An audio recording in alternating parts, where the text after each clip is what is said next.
Some structures refuse to be forgotten, even when buried beneath 100 feet of water. Flathead Lake stretches across nearly 200 square miles of northwestern Montana, the largest natural freshwater lake west of the Mississippi. Fed by the Flathead River and surrounded by the Mission Mountains to the east and the Salish Range to the west, the lake reaches depths of 370 feet in places, its waters so clear that objects on the bottom can be visible from the surface in shallow areas. The region was home to the Salish and Kootenai tribes for thousands of years before white settlement arrived in the 1870s. By the early 1900s, small communities dotted the shoreline: Polson, Big Fork, Summers, and the lake became a destination for fishing, recreation, and quiet retreat. Beneath the surface, the lake bed holds remnants of that early settlement period. Sunken boats, abandoned equipment, the occasional lost artifact from a century of human activity. But according to divers who worked the lake in the 1950s and 60s, it holds something else, something that does not appear on any historical record. In June of 1952, a salvage diver named Raymond Moss was contracted to recover equipment from a logging barge that had capsized near Finley Point the previous winter. Moss had been diving in Flathead Lake for 6 years, mostly retrieving lost tools or inspecting dock pilings, and he knew the lake's contours better than most. The barge wreckage sat in roughly 160 feet of water, well within his operational range. On his third dive, while securing a cable to a section of the wreck, Moss saw something that made him surface immediately. He described it to the barge owner as a stone tower, standing upright on the lake bed, approximately 20 feet tall and 8 feet in diameter. He estimated its location at 180 feet deep, just beyond the edge of the debris field. The owner dismissed it as a rock formation. Moss insisted it was man-made. He said he could see individual stones, fitted together without mortar, and a dark opening at the top that resembled a bell chamber. Moss returned 2 days later with a colleague, a diver named Frank Delacroix. Both men descended to the site. Delacroix confirmed the structure's existence. His GME log, preserved in county records, describes it as cylindrical, weathered, and impossibly vertical, given the lake's sediment composition. He noted that no other stonework was visible nearby, no foundation, no walls, no indication of an accompanying building. Just the tower, alone on the silt. They reported it to the Lake County Historical Society. A representative visited Moss at his shop in Polson and listened politely. The Society's archives contain no follow-up correspondence. The structure was not investigated further, but other divers knew about it. Between 1952 and 1968, at least 12 separate dive teams referenced the tower in logs, personal journals, or offhand remarks to outfitters. A commercial diver named Louise Hartman mentioned it in a 1957 letter to a friend, describing it as oddly intact for something submerged in fresh water. A university biology student named Peter Vaughn sketched it during a 1963 research dive, labeling the drawing "Stone Column, Unknown Origin, Finley Point Vicinity." In 1966, a group of recreational divers from Kalispell reported seeing it, and joked that it looked like a church steeple without a church. None of them questioned its presence. It was simply there, a curiosity at the bottom of the lake, noted and then forgotten as divers moved on to other work. Then, in 1970, the tower disappeared from official acknowledgement. That year, the United States Geological Survey conducted a comprehensive bathymetric mapping project of Flathead Lake. The survey used side-scan sonar to create detailed images of the lake bed, cataloging geological features, depth variations, and submerged objects. The resulting maps were made publicly available and remain the standard reference for the lake's underwater topography. According to those maps, no stone structure exists near Finley Point at any depth. The survey team's technical reports make no mention of the tower. When Raymond Moss wrote to the USGS in 1971, asking why the structure he had documented in 1952 did not appear in their data. He received a brief reply stating that their sonar had detected no anomalies matching his description. Moss kept the letter. It was found among his belongings after his death in 1998. Divers continued to report the tower for years after the survey. In 1974, a salvage operation recovered a sunken sailboat near Yellow Bay, roughly 3 miles north of Finley Point. One of the divers, a man named Gary Holbrook, later told a reporter from the Missoulian that he had seen the tower during a grid search, describing it as stone, weathered, and unmistakably man-made. The article was published in a weekend supplement and generated no response from historians or archaeologists. In 1981, a dive instructor named Sharon Kurtz brought a group of students to the area for a training exercise. She briefed them on local landmarks, including what she called the Old Bell Tower. 2 of her students later confirmed they had seen it. Kurtz submitted a report to the Montana Historical Society suggesting the structure warranted formal documentation. The society acknowledged her letter but did not pursue an investigation. By the mid-1980s, references to the tower had become scarce. Dive logs from that period rarely mentioned it, and newer divers seemed unaware of its existence. Some longtime divers suggested that sedimentation had buried it, or that shifting lake currents had altered visibility in the area. But others found the explanations insufficient.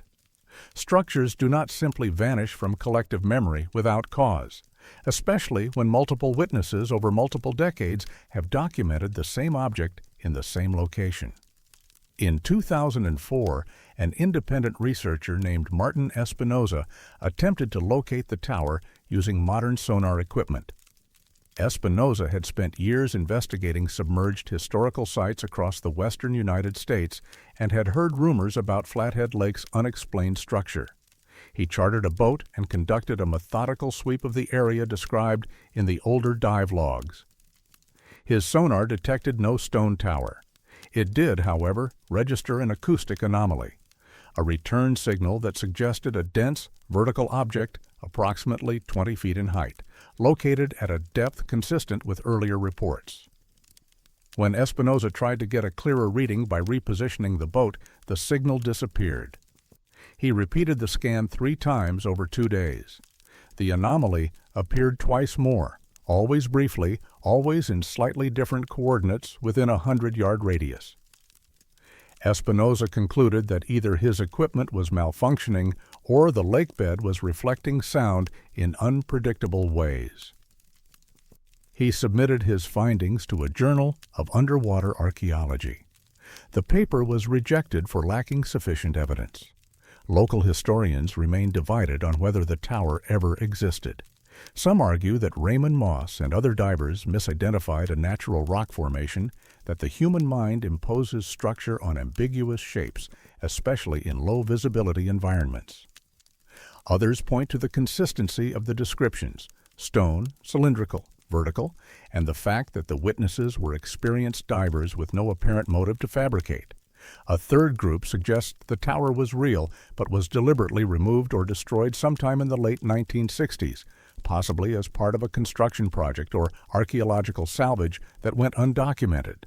None of these explanations account for why the structure would be omitted from the 1970 USGS survey, or why no public record exists of its removal. The Salish and Kootenai tribes, whose ancestors lived along the lake for millennia, have no oral traditions that reference a stone tower in the water. Tribal elders consulted in the early 2000s said they were unfamiliar with the structure and cautioned against assuming it had indigenous origins. The lake's history, they noted, is deep and complicated, and not everything beneath the surface is meant to be disturbed. When asked if they believed the tower existed, one elder said only that the lake keeps what it wants to keep. Flathead Lake remains a popular destination for divers. The water is cold and clear, the visibility often exceeding 30 feet. Divers explore submerged forests, rock formations, and the occasional wreck, documenting their finds with cameras and GPS coordinates. The area near Finley Point is accessible and frequently visited.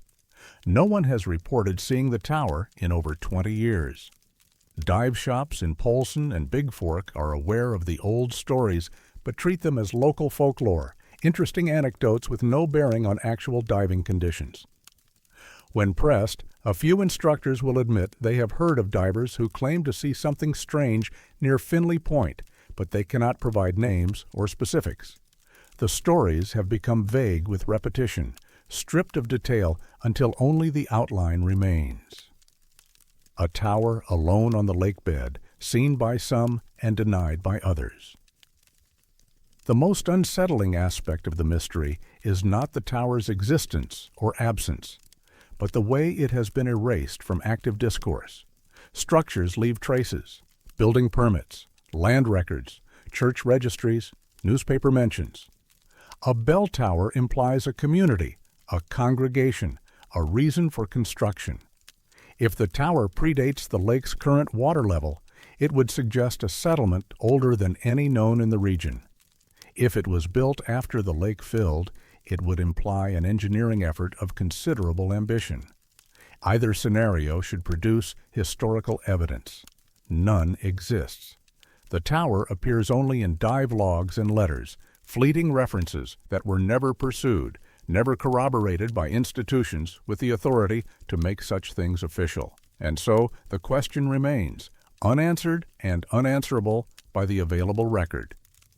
What did Raymond Moss see in 1952? What did 12 other divers document over 16 years? And why, after 1970, did those sightings stop, not gradually, but abruptly, as if the lake itself had decided the tower was no longer meant to be found? Flathead Lake is still there, cold and deep, holding whatever it holds. The sonar shows only rock and silt. The divers see only what the water allows. And somewhere in the archives, gathering dust, are the logs and letters that insist something else was there once. A tower standing upright in the dark, waiting for a bell that never rang.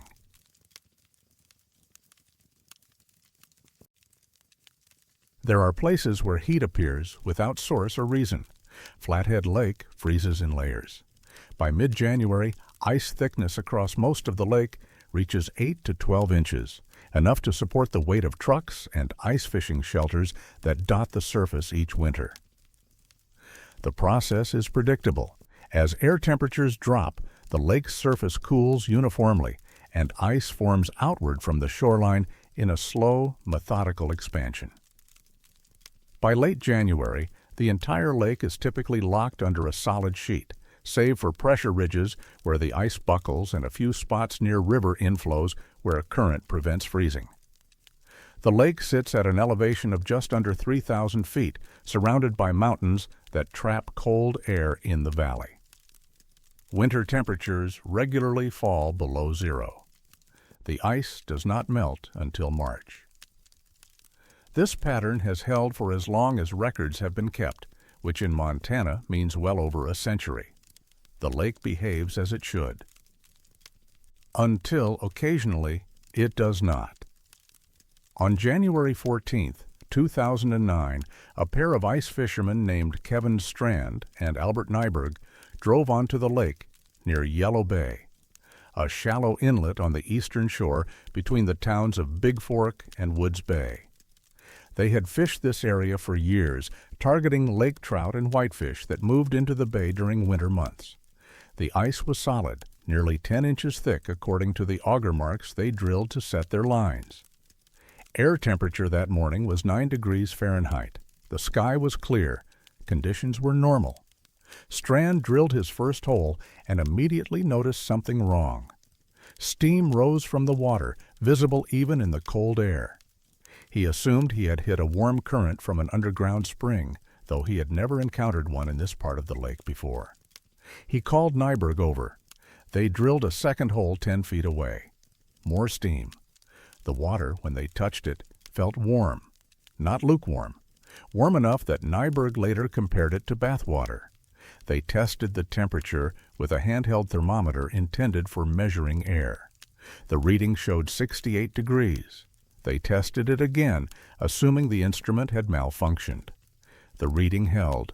They drilled more holes, moving outward in a rough circle, and found that the warm water extended approximately 40 feet in diameter.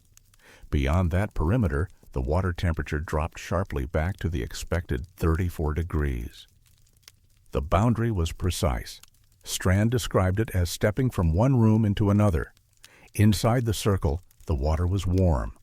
Outside, it was near freezing. There was no gradient, no gradual transition, just a line where one temperature ended and another began. They reported it to the Lake County Sheriff's Office later that day, more out of curiosity than alarm.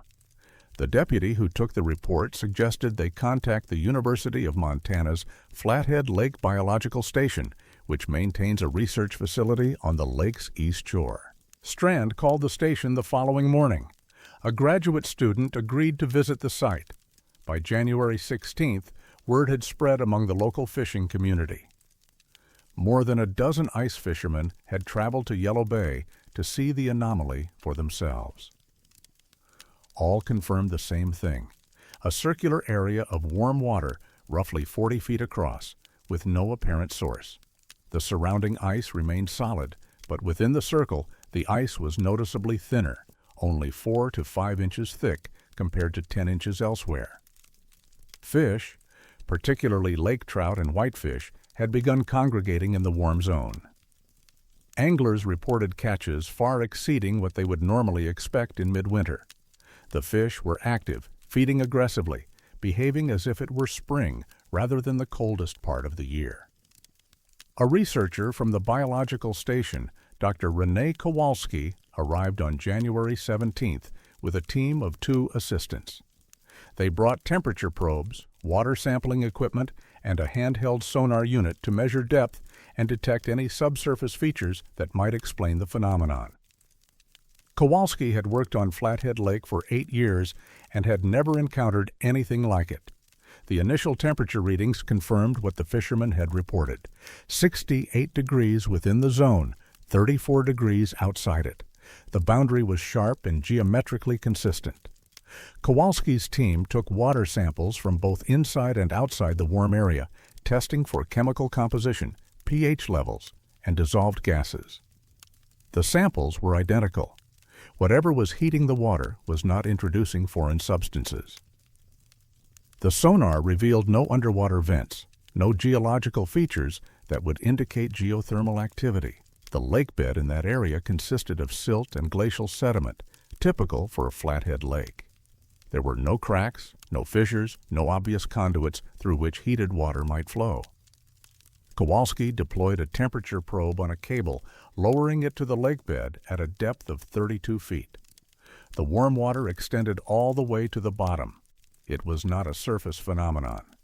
The entire column of water from ice to sediment was heated uniformly. Kowalski's initial hypothesis was geothermal activity. Perhaps a previously dormant hot spring had opened beneath the lake. But the geological survey maps for the region showed no history of geothermal features in the Yellow Bay area. Flathead Lake sits in a glacially carved valley, not a volcanically active zone. The nearest hot springs are more than 50 miles to the south, near the town of Hot Springs, and those are fed by deep aquifers with well-documented sources. The temperature required to heat a 40-foot column of water to 68 degrees in midwinter would demand a substantial geothermal input, something that would leave detectable traces in sediment chemistry or gas emissions. Kowalski's team found neither. By January 20th, the story had been picked up by local media. A reporter from the Missoulian visited the site and interviewed fishermen, who described the warm zone as both a boon and an unsettling mystery. One fisherman, a man named Travis Bergstrom, said the fish seemed almost frantic, as if the warmth had triggered a biological response they were not equipped to handle in the middle of winter. Another, a woman named Holly Sanderson, mentioned that the ice inside the warm circle had an odd texture, smooth and glassy rather than the rough, opaque ice typical of a frozen lake. She said it felt wrong to stand on it, even though it supported her weight without issue. The Montana Department of Natural Resources sent a field technician to assess whether the anomaly posed a public safety risk. The technician, Roger Dalton, spent 2 days at the site, measuring ice thickness and evaluating structural integrity. His report, filed on January 23rd, stated that the thin ice within the warm zone presented a potential hazard, but that the surrounding ice was stable. He recommended that the area be marked with warning flags and that the public be advised to avoid drilling or walking within the circle. He offered no explanation for the thermal anomaly itself, noting only that it fell outside his area of expertise. Dr. Kowalski submitted a formal request to the United States Geological Survey, asking for a team to conduct a comprehensive geothermal survey of the site. The request was acknowledged but not acted upon. In a follow-up email dated January 28th, a USGS representative stated that their resources were allocated to higher priority projects and that the anomaly, while unusual, did not present an immediate environmental or public safety concern that warranted federal intervention. Kowalski was encouraged to continue her own monitoring and to submit any findings for peer review. The warm zone persisted through January 25th. Fishermen continued to visit, and the area became something of a local attraction. Then, on the morning of January 26th, it was gone. Strand and Nyberg, who had been checking the site daily, arrived to find the water temperature had returned to 34 degrees. The boundary was no longer detectable. The fish had dispersed. The ice within the circle, however, remained thin. Even as temperatures dropped further into February, that 40-foot section of ice never thickened to match the surrounding surface. Kowalski tested the ice again in early February and found it was structurally sound but measurably thinner, 6 inches compared to 14 inches elsewhere. It stayed that way until the spring thaw in late March. No geothermal survey was ever conducted. Kowalski's water samples were analyzed at the university but revealed no anomalies. She published a brief paper in a regional limnology journal describing the event as an unexplained thermal anomaly of limited duration. The paper attracted little attention outside of academic circles when asked, in a later interview, whether she believed the warm zone had a natural explanation. Kowalski said she assumed it did, but that without additional data, she could not say what that explanation might be. She added that the lake was a complex system and that localized phenomena could occur for reasons that were not immediately obvious. The Montana Department of Natural Resources has no record of similar events occurring in Flathead Lake before or since. A search of historical records, including accounts from indigenous Salish and Kootenai communities who have lived near the lake for thousands of years, yielded no references to warm zones appearing in the ice. Tribal historians consulted in 2010 said they were unfamiliar with the phenomenon and that it did not align with any traditional knowledge passed down through generations. Some fishermen who were present during the 11 days the warm zone existed have returned to Yellow Bay in subsequent winters. They drill holes in the same area, hoping to find the warmth again. It has not reappeared. The ice forms as expected. The water remains cold. The fish move through their normal patterns. Nothing suggests that January of 2009 was anything but an isolated event. Yet the memory persists. Travis Bergstrom still talks about it, mostly to other fishermen who were there. He says the warmth felt deliberate, as if something beneath the lake had decided to open a window for a short time and then closed it again. Holly Sanderson stopped ice fishing after that winter. She said the thin ice inside the circle stayed with her, the way it refused to thicken even after the heat was gone, as if the lake had been marked in some way that could not be undone. Flathead Lake still freezes each winter. The ice still holds trucks and shelters and fishermen drilling holes into the dark water below. Yellow Bay looks like any other part of the lake now, indistinguishable from the rest. But somewhere beneath the surface, in the silt and sediment 32 feet down, there may still be a place where warmth appeared without reason and vanished just as quietly, leaving only questions in a circle of thin ice that lasted longer than it should have.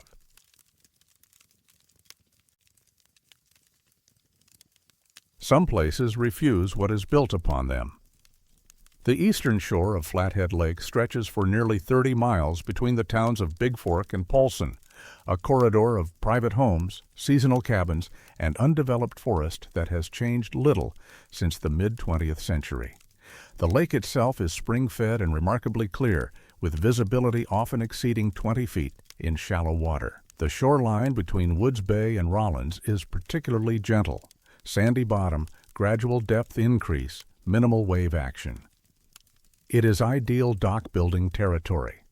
Property owners along this stretch have maintained private docks for generations, simple wooden structures extending 20 to 30 feet into the water to accommodate boats and swimmers. These docks require maintenance but are otherwise unremarkable. They weather storms, survive ice, heave, in winter, and last for decades with proper care. The lake is not known for destructive conditions. There are no strong currents, no unusual tides, nothing that would explain why a dock, once built, would simply cease to exist. Yet between 1978 and 1983, 6 families living along a 3-mile section of shoreline between Woods Bay and Rollins reported the complete disappearance of newly constructed docks.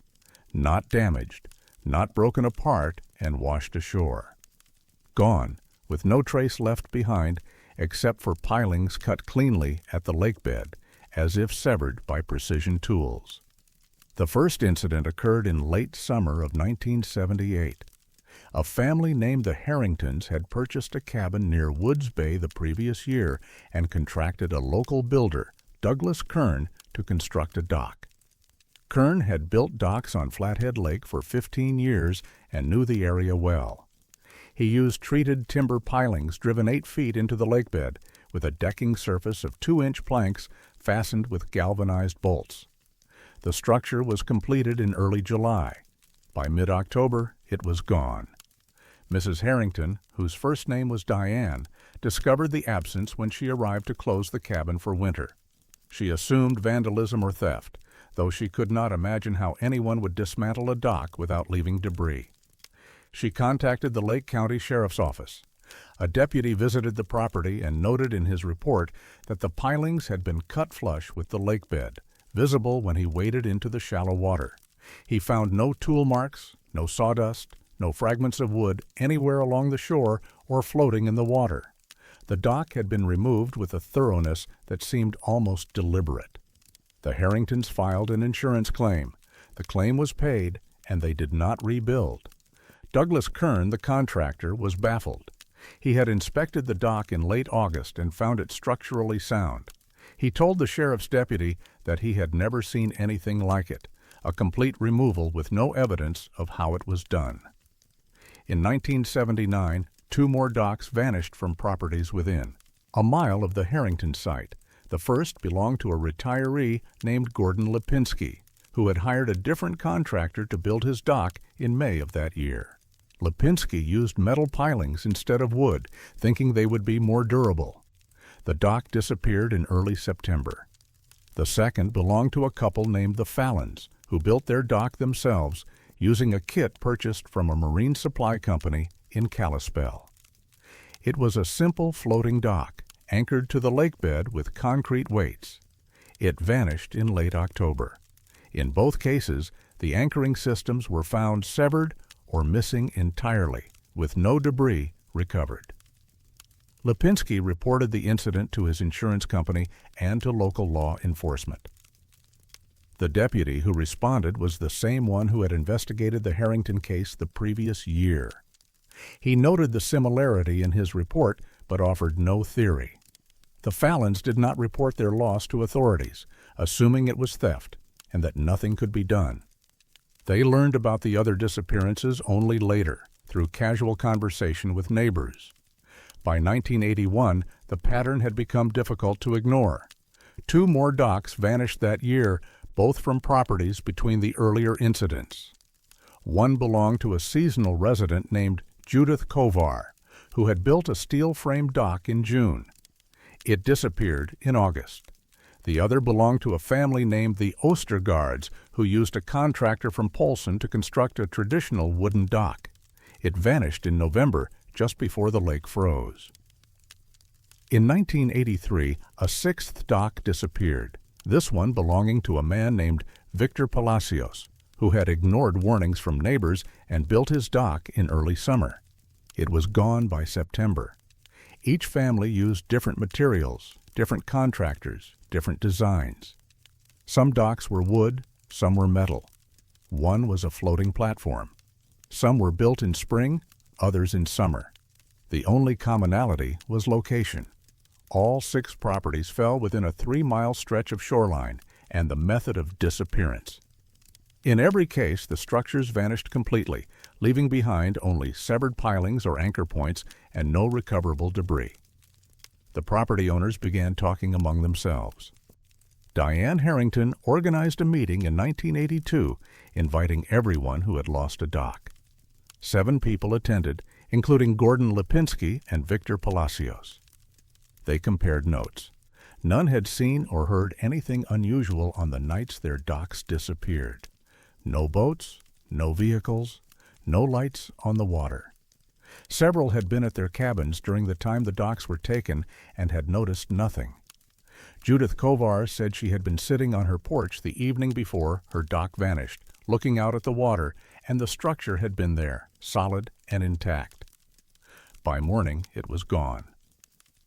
One attendee, a man named Raymond Talbot, who had not lost a dock but lived nearby, suggested that the disappearances might be the work of thieves using a barge to haul the structures away at night. But Lipinski pointed out that his dock had been made of steel and weighed over 1,000 pounds. The Ostergaard's dock had been bolted to pilings with industrial-grade fasteners. Removing any of these structures quietly, in darkness, from shallow water, would require equipment and expertise that seemed implausible for simple theft. And even if thieves were responsible, why leave no trace? Why not miss a single bolt, a single plank, a single fragment of debris? The group decided to contact the Montana Department of Natural Resources, thinking perhaps there was an environmental explanation: erosion, subsurface currents, something geological. A representative visited the area in late 1982 and conducted a brief survey. His report, filed in January of 1983, stated that the lakebed in the affected area showed no signs of unusual erosion or subsidence. Water depth and bottom composition were consistent with the rest of the lake. He found no natural process that would account for the disappearances and suggested that the incidents were likely due to human activity, possibly vandalism or salvage operations. The report concluded that no further investigation was warranted.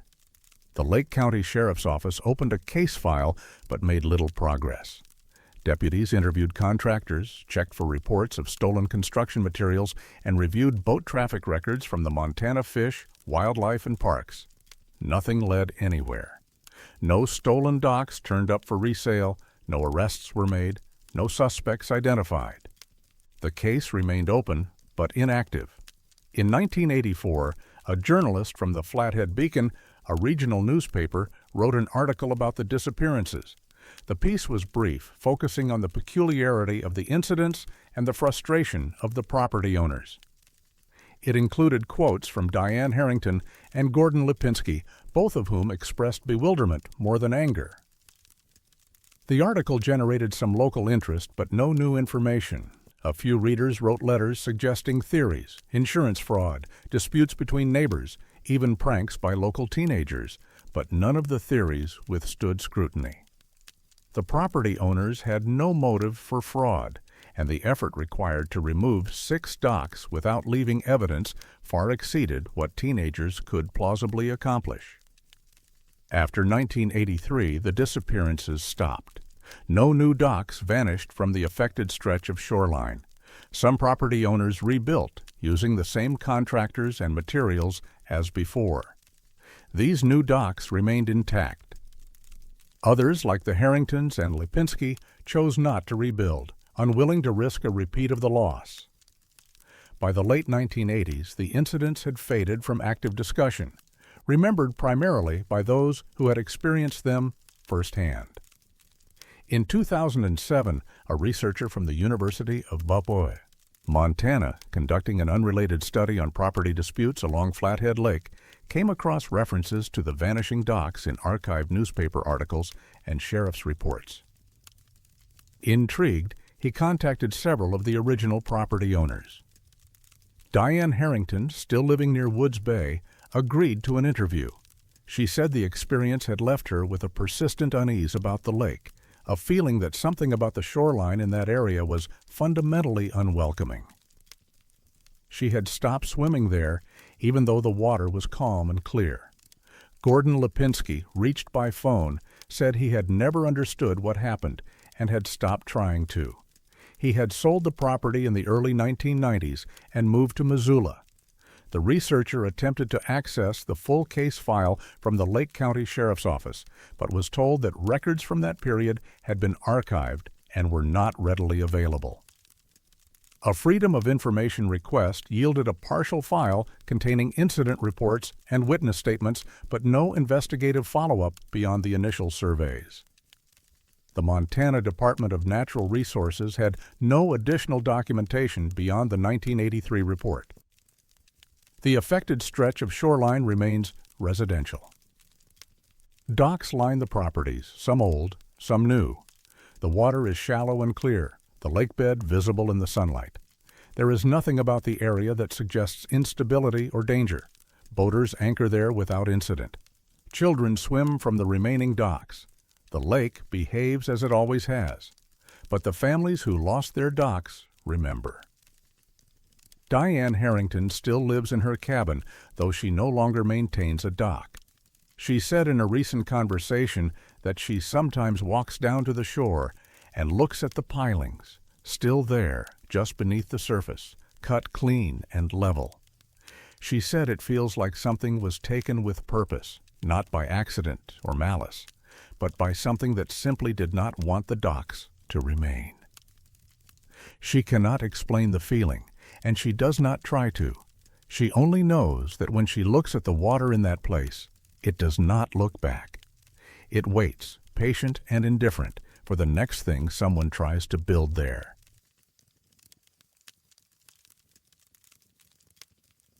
Some measurements refuse to be repeated.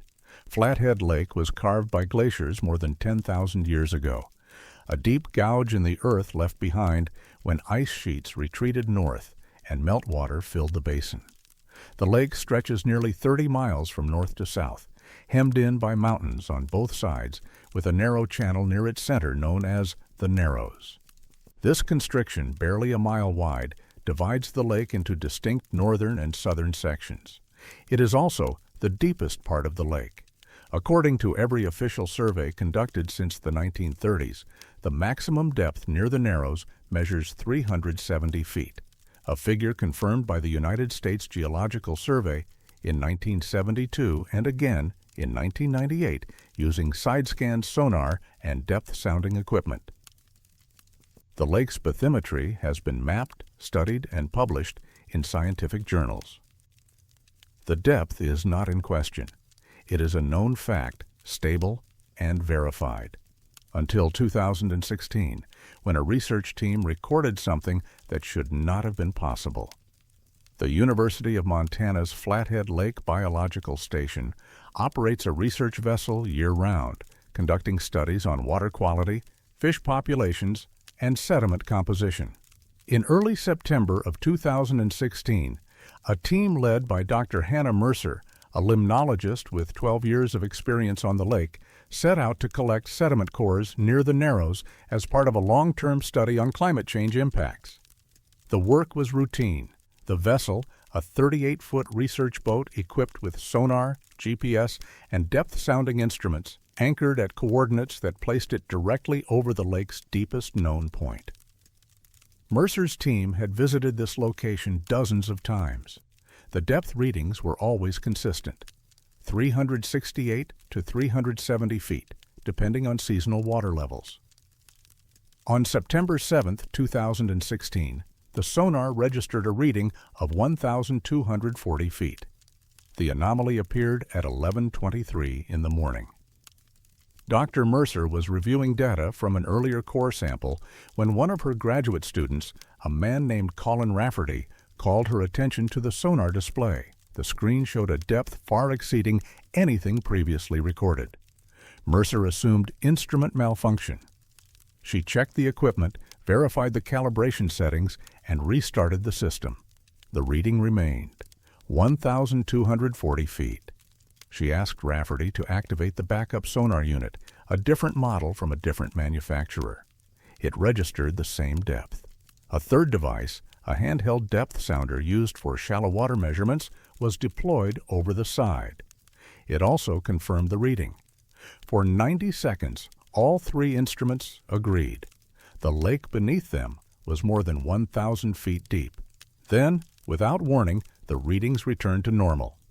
369 feet. The transition was instantaneous. One moment, the sonar displayed an abyss.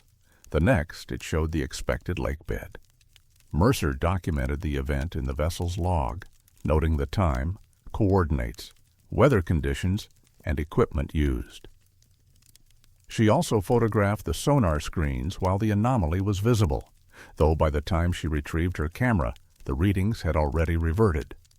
The team remained on station for another 2 hours, conducting repeated depth soundings.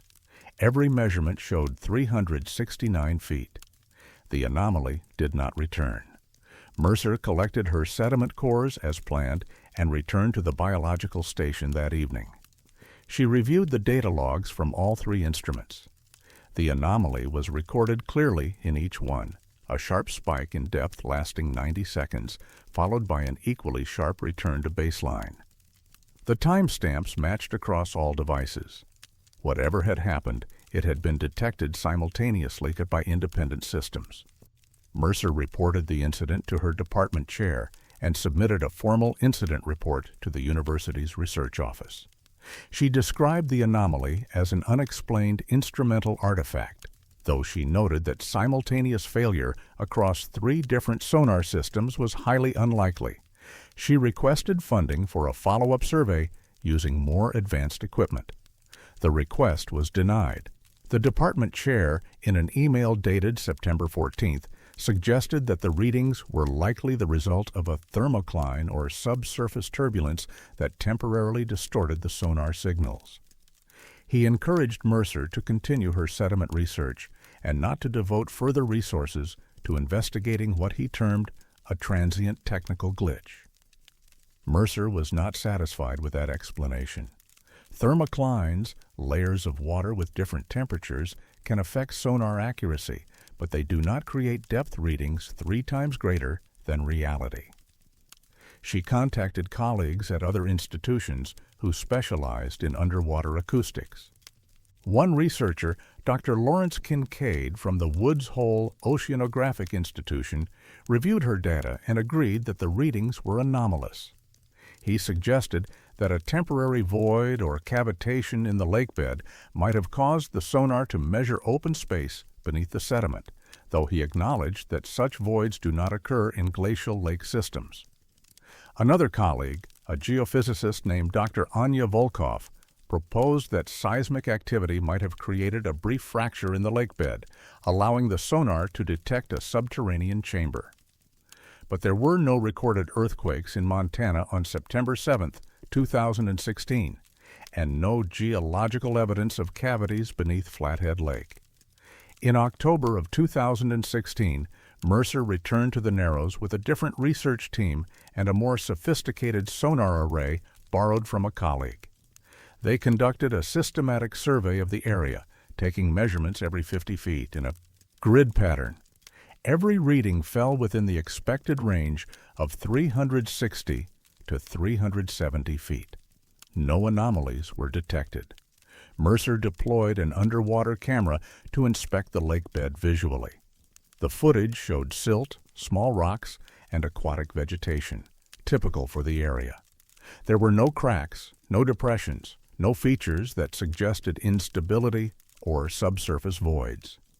She submitted her findings in a brief paper to a regional limnology journal. The paper was accepted but generated little interest. One reviewer noted that instrument malfunctions, while unusual, were not scientifically significant unless they could be reproduced. Another suggested that the anomaly might have been caused by interference from passing boat traffic, though Mercer's logs indicated no other vessels were in the area at the time. The incident might have ended there, filed away as an unexplained curiosity, except that Mercer was not the first person to record anomalous depth readings in Flathead Lake.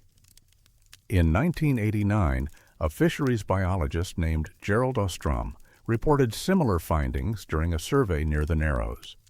Ostrom's sonar had briefly registered a depth of over 800 feet before reverting to normal. He mentioned the incident in a footnote of a larger report on trout populations, describing it as a likely calibration error. The report is archived at the Montana Fish, Wildlife and Parks Office in Kalispell. In 2003, a recreational boater named Sandra Whitmore contacted the Flathead Lake Biological Station after her depth finder displayed readings exceeding 600 feet while she was anchored near Wild Horse Island, several miles south of the Narrows. She was told that her equipment was probably malfunctioning and was advised to have it serviced. No follow-up investigation was conducted. Mercer learned about these earlier incidents through informal conversations with longtime researchers and locals. She attempted to obtain Ostrom's original data, but was informed that the records had been lost during an office reorganization in the mid-1990s. Whitmore, when contacted, said she no longer owned the boat or the depth finder and could not provide documentation. The United States Geological Survey, when asked to comment on Mercer's findings, reiterated that the maximum depth of Flathead Lake is 370 feet, as established by multiple surveys.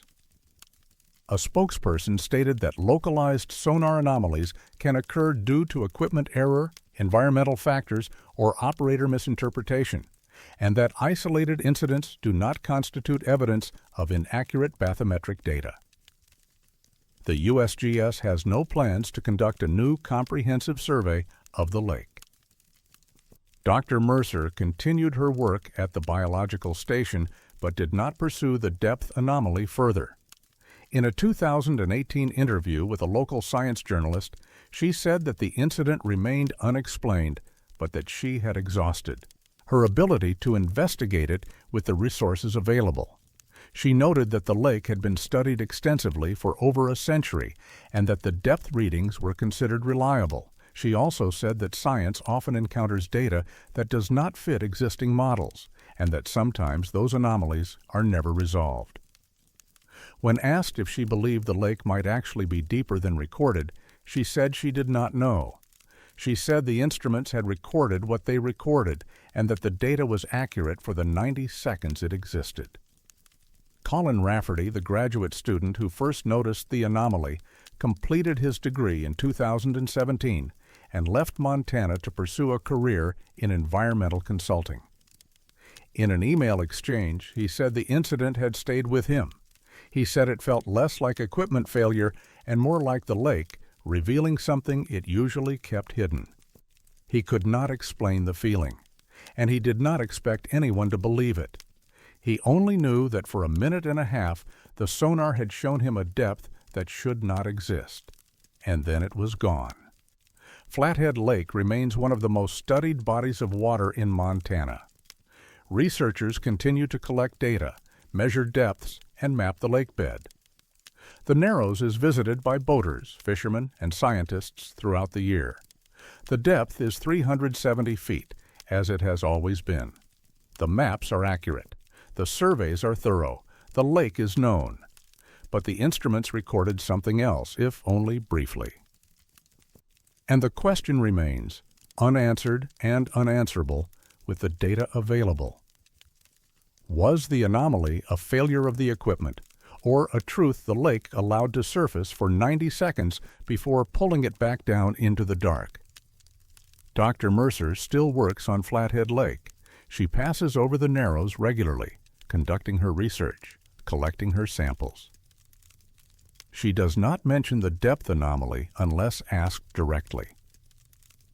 But sometimes, she said, when the sonar is running and the screen shows the familiar 370 feet, she watches it a little longer than necessary, waiting to see if the numbers will change again. They never do. The lake keeps its depth constant now, as if the moment in September of 2016 was an exception it does not intend to repeat.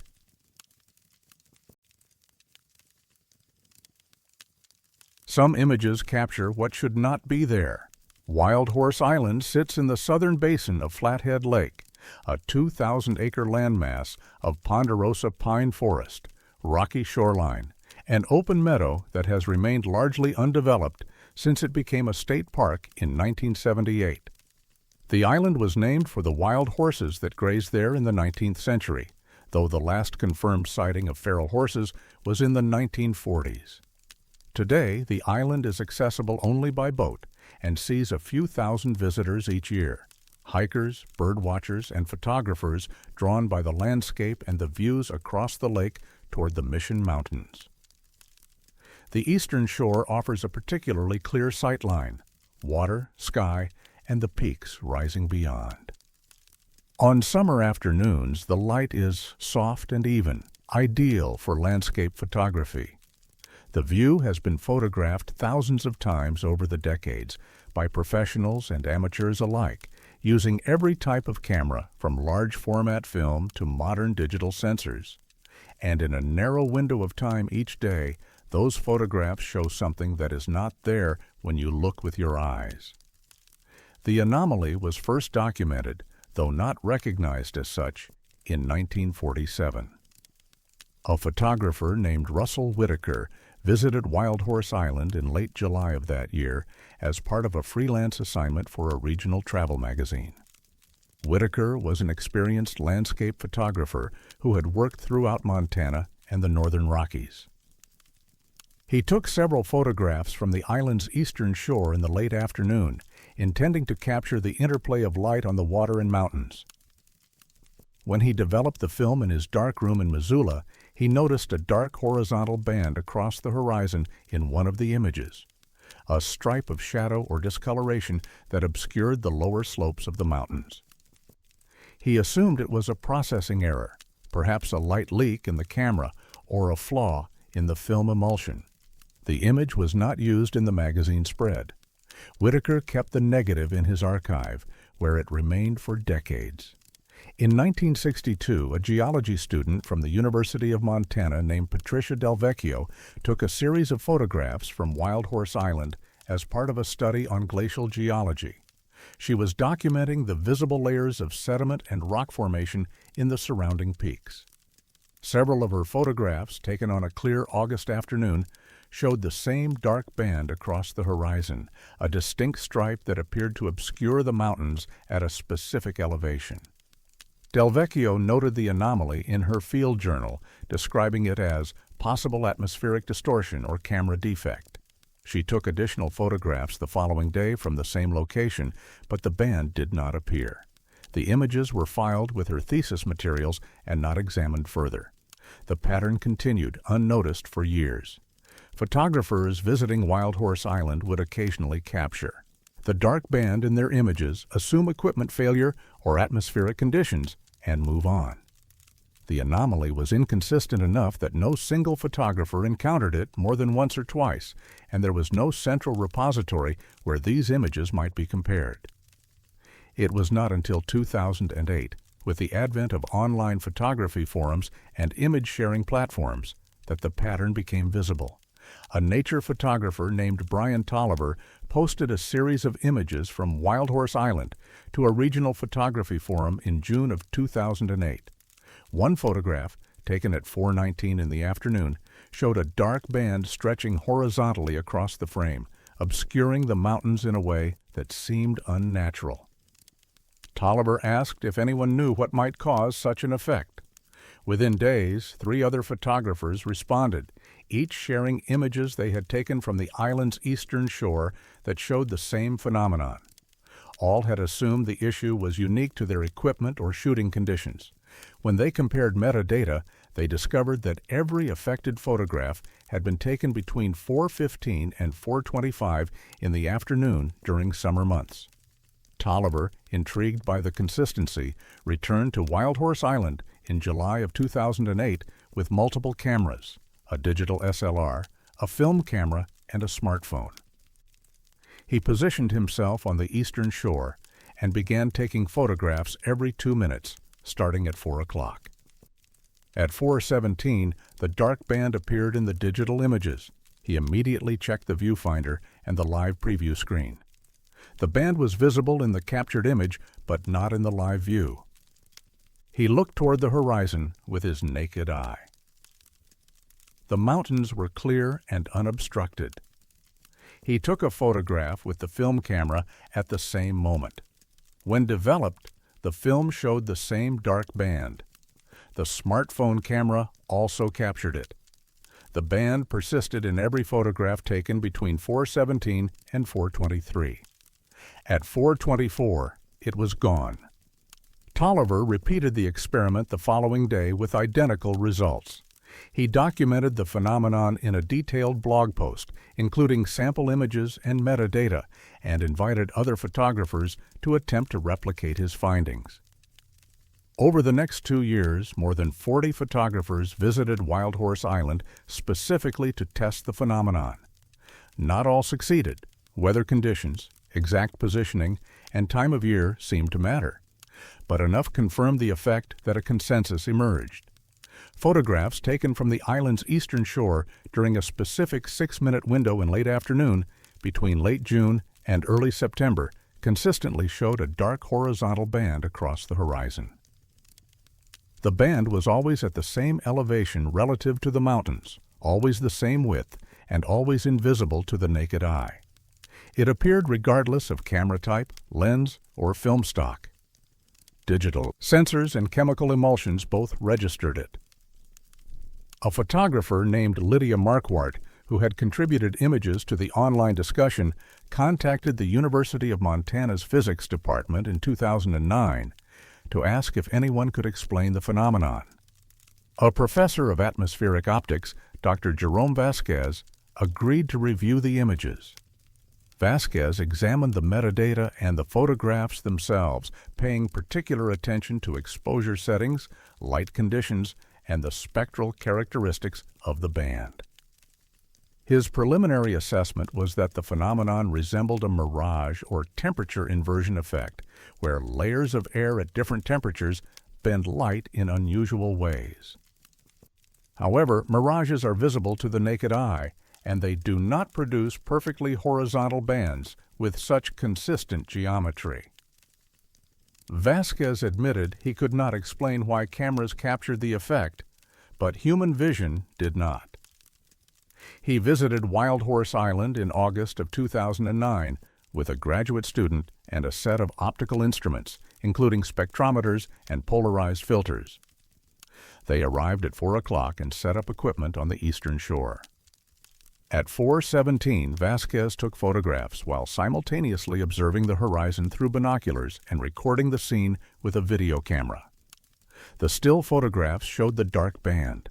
The video footage showed it as well, appearing at 4:17 and disappearing at 4:23.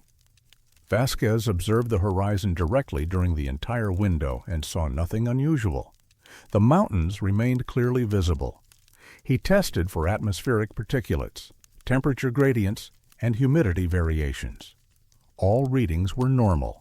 There was no measurable difference in atmospheric conditions during the 6-minute window compared to the periods before and after. Vasquez returned to the university and consulted with colleagues in related fields, meteorology, geology, and even psychology, in case the phenomenon involved perceptual filtering. None could offer a satisfactory explanation.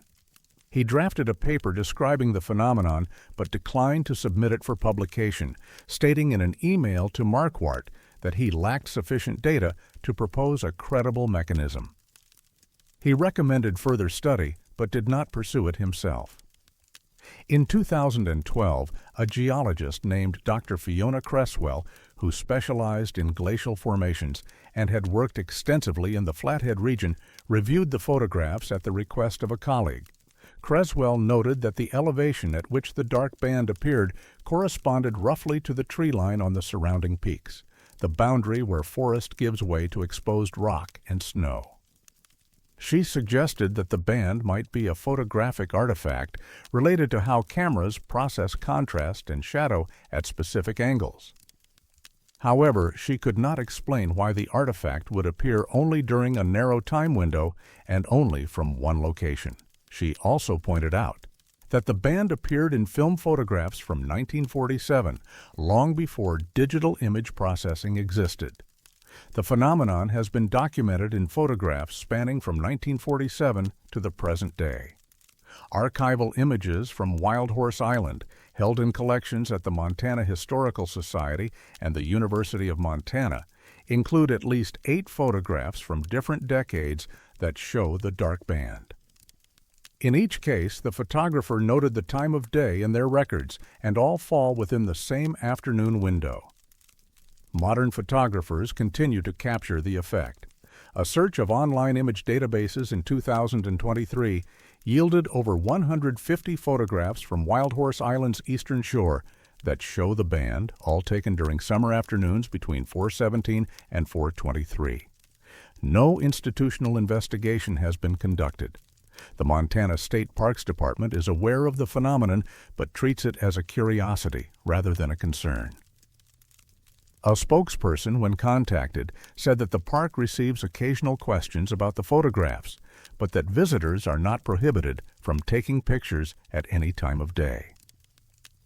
The University of Montana has no active research into the phenomenon, and Dr. Vasquez, now retired, declined to comment further when contacted in 2021. Theories persist among photographers and amateur researchers. Some suggest the band is a form of atmospheric lensing caused by the specific angle of sunlight interacting with moisture or dust in the air. Others propose that it is an optical illusion created by the way camera sensors interpret light at the threshold of perception.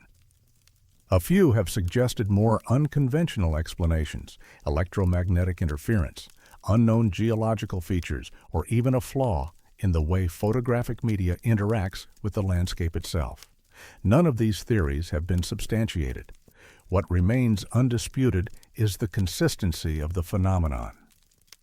For over 70 years, cameras pointed at the eastern horizon from Wild Horse Island during a specific 6 minutes of summer afternoons have recorded something that human eyes do not see. The band is always there, in the same place at the same time, across every type of photographic technology ever used to capture it. Wild Horse Island is still open to visitors. Photographers still travel there, especially in summer, hoping to capture the anomaly. Some succeed. Some do not, either because they arrive at the wrong time or stand in the wrong place. Those who do capture it leave with an image that shows a dark stripe where mountains should be, a shadow cast by nothing visible, a gap in the world that exists only in photographs. And in the archive, in drawers and hard drives and online galleries, the images accumulate, a growing record of something that appears without explanation, year after year, seen by cameras but by nothing else. The mountains stand clear and bright when you look at them, but if you take a photograph at 4:17 on a summer afternoon from the eastern shore of Wild Horse Island, the mountains are no longer there. Not entirely. Something dark has taken their place, and no one can say what it is or why it only reveals itself through a lens.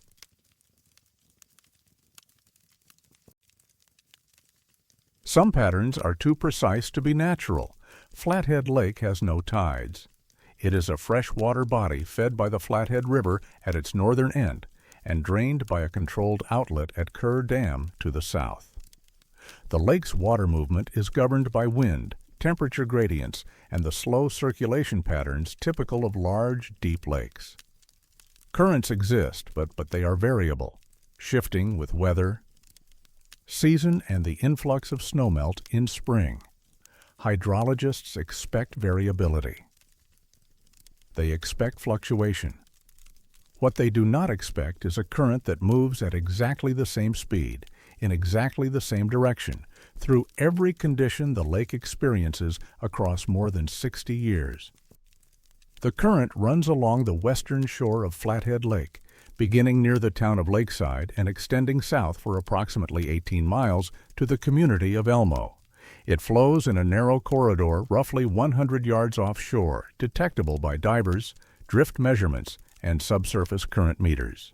The speed has been recorded consistently at 2.3 knots, fast enough to move a swimmer or small boat noticeably, but not dangerously so. Boaters familiar with the lake know about it. Fishermen use it to drift along the shoreline. Sailors adjust for it when tacking near the western edge. It is a known feature of the lake, mentioned in navigation guides and discussed in regional boating forums. What is rarely discussed, except among a small group of researchers who have studied it, is that the current never changes. The first continuous measurements were taken in 1961 by the United States Geological Survey as part of a broader study of lake dynamics in the western United States. A research team installed current meters at 3 locations along the western shore, recording velocity and direction at hourly intervals over a 12-month period.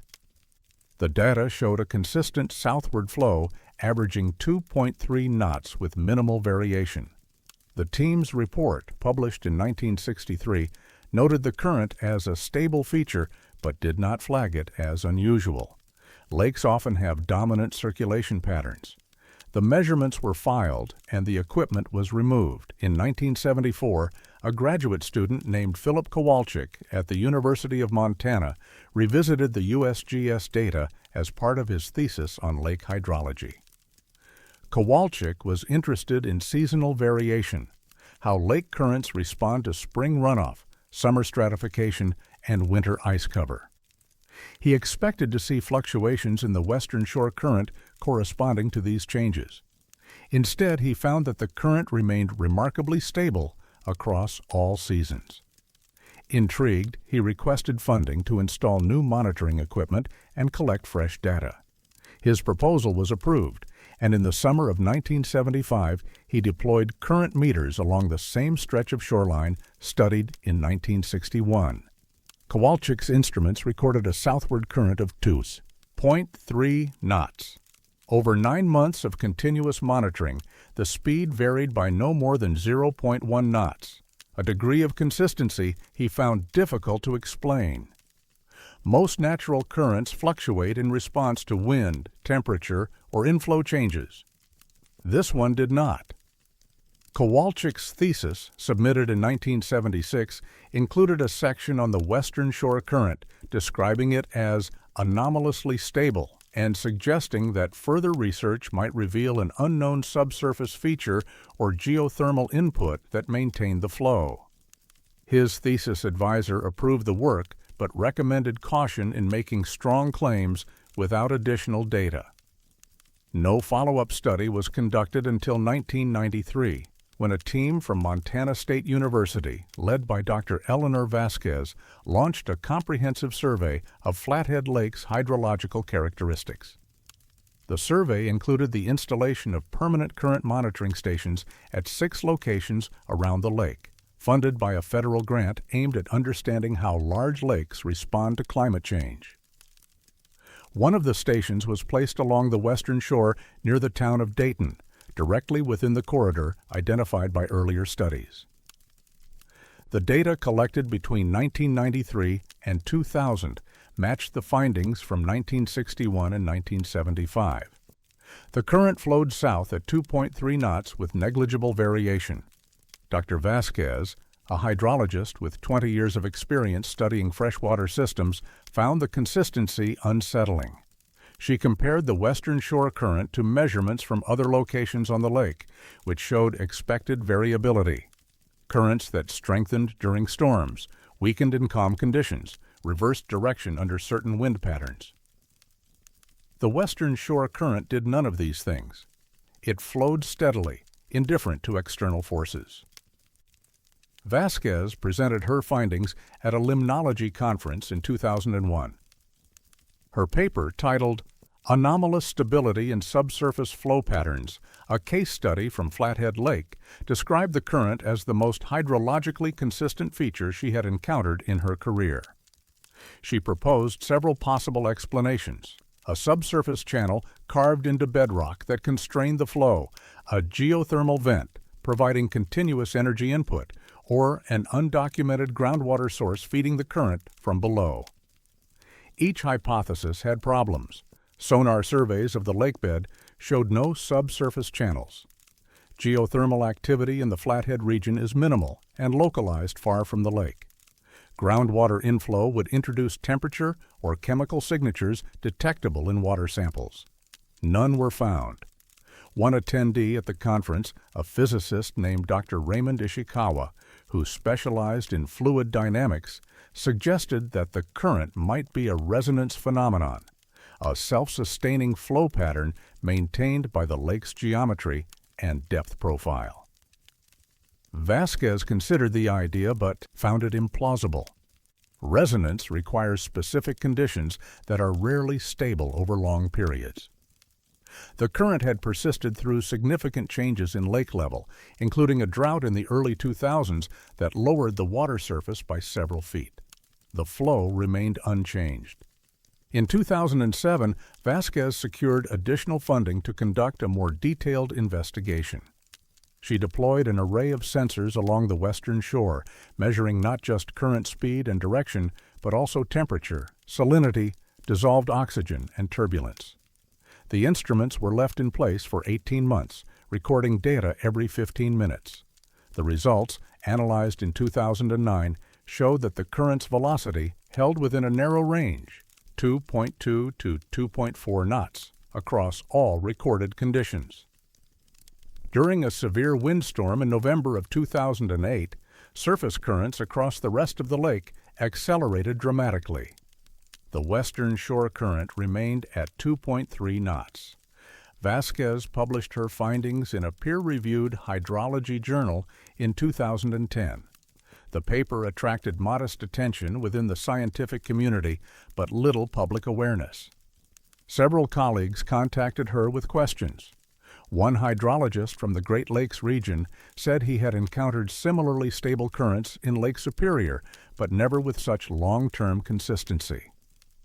Another researcher asked if the measurements might be an artifact of faulty equipment.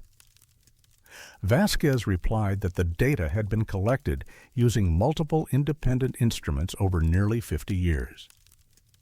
The current was real.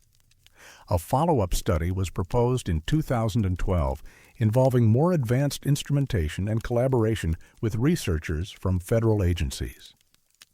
The proposal was reviewed but not funded.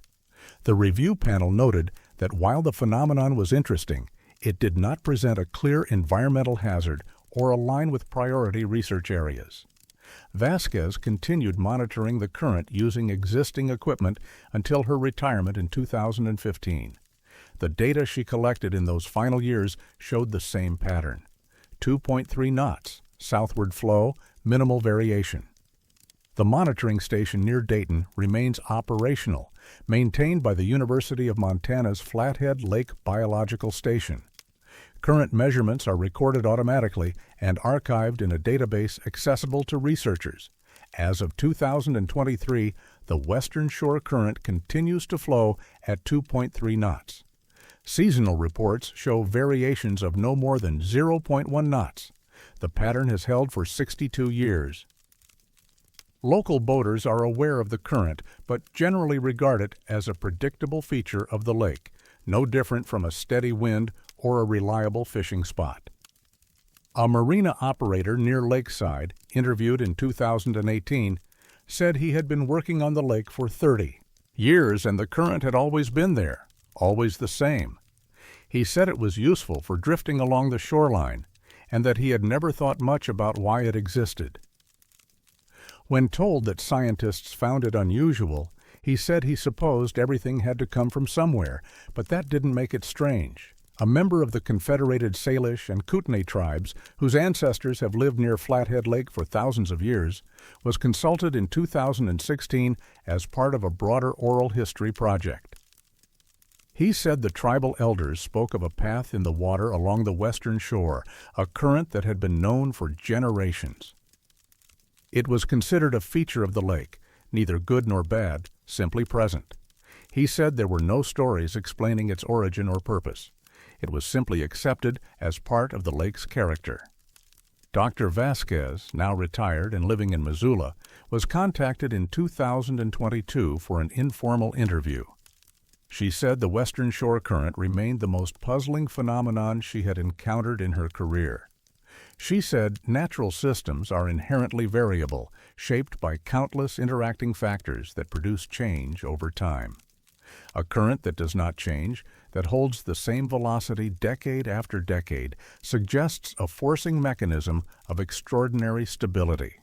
She said she did not know what that mechanism was. She had looked for it and found nothing. The current simply existed, flowing with a precision that felt engineered rather than natural.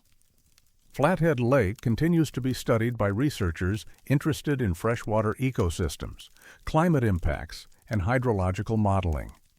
The Western Shore current is noted in technical reports and data sets, but is rarely the focus of active investigation. It flows as it always has, moving water southward at 2.3 knots, indifferent to the seasons, the weather, and the decades that pass above it. And perhaps that is what makes it most unsettling, not that it exists, but that it exists with a constancy that nature does not typically allow. Currents shift, flows change. Everything in a lake responds to the forces acting upon it. Except this one. It moves with a precision that suggests intention, or at least a kind of permanence that should not be possible in a system as dynamic as a lake. The instruments measure it, the data confirm it. But no one can say why it is there, or what keeps it moving with such unwavering consistency, year after year, as if the lake itself had decided that this one current would never change.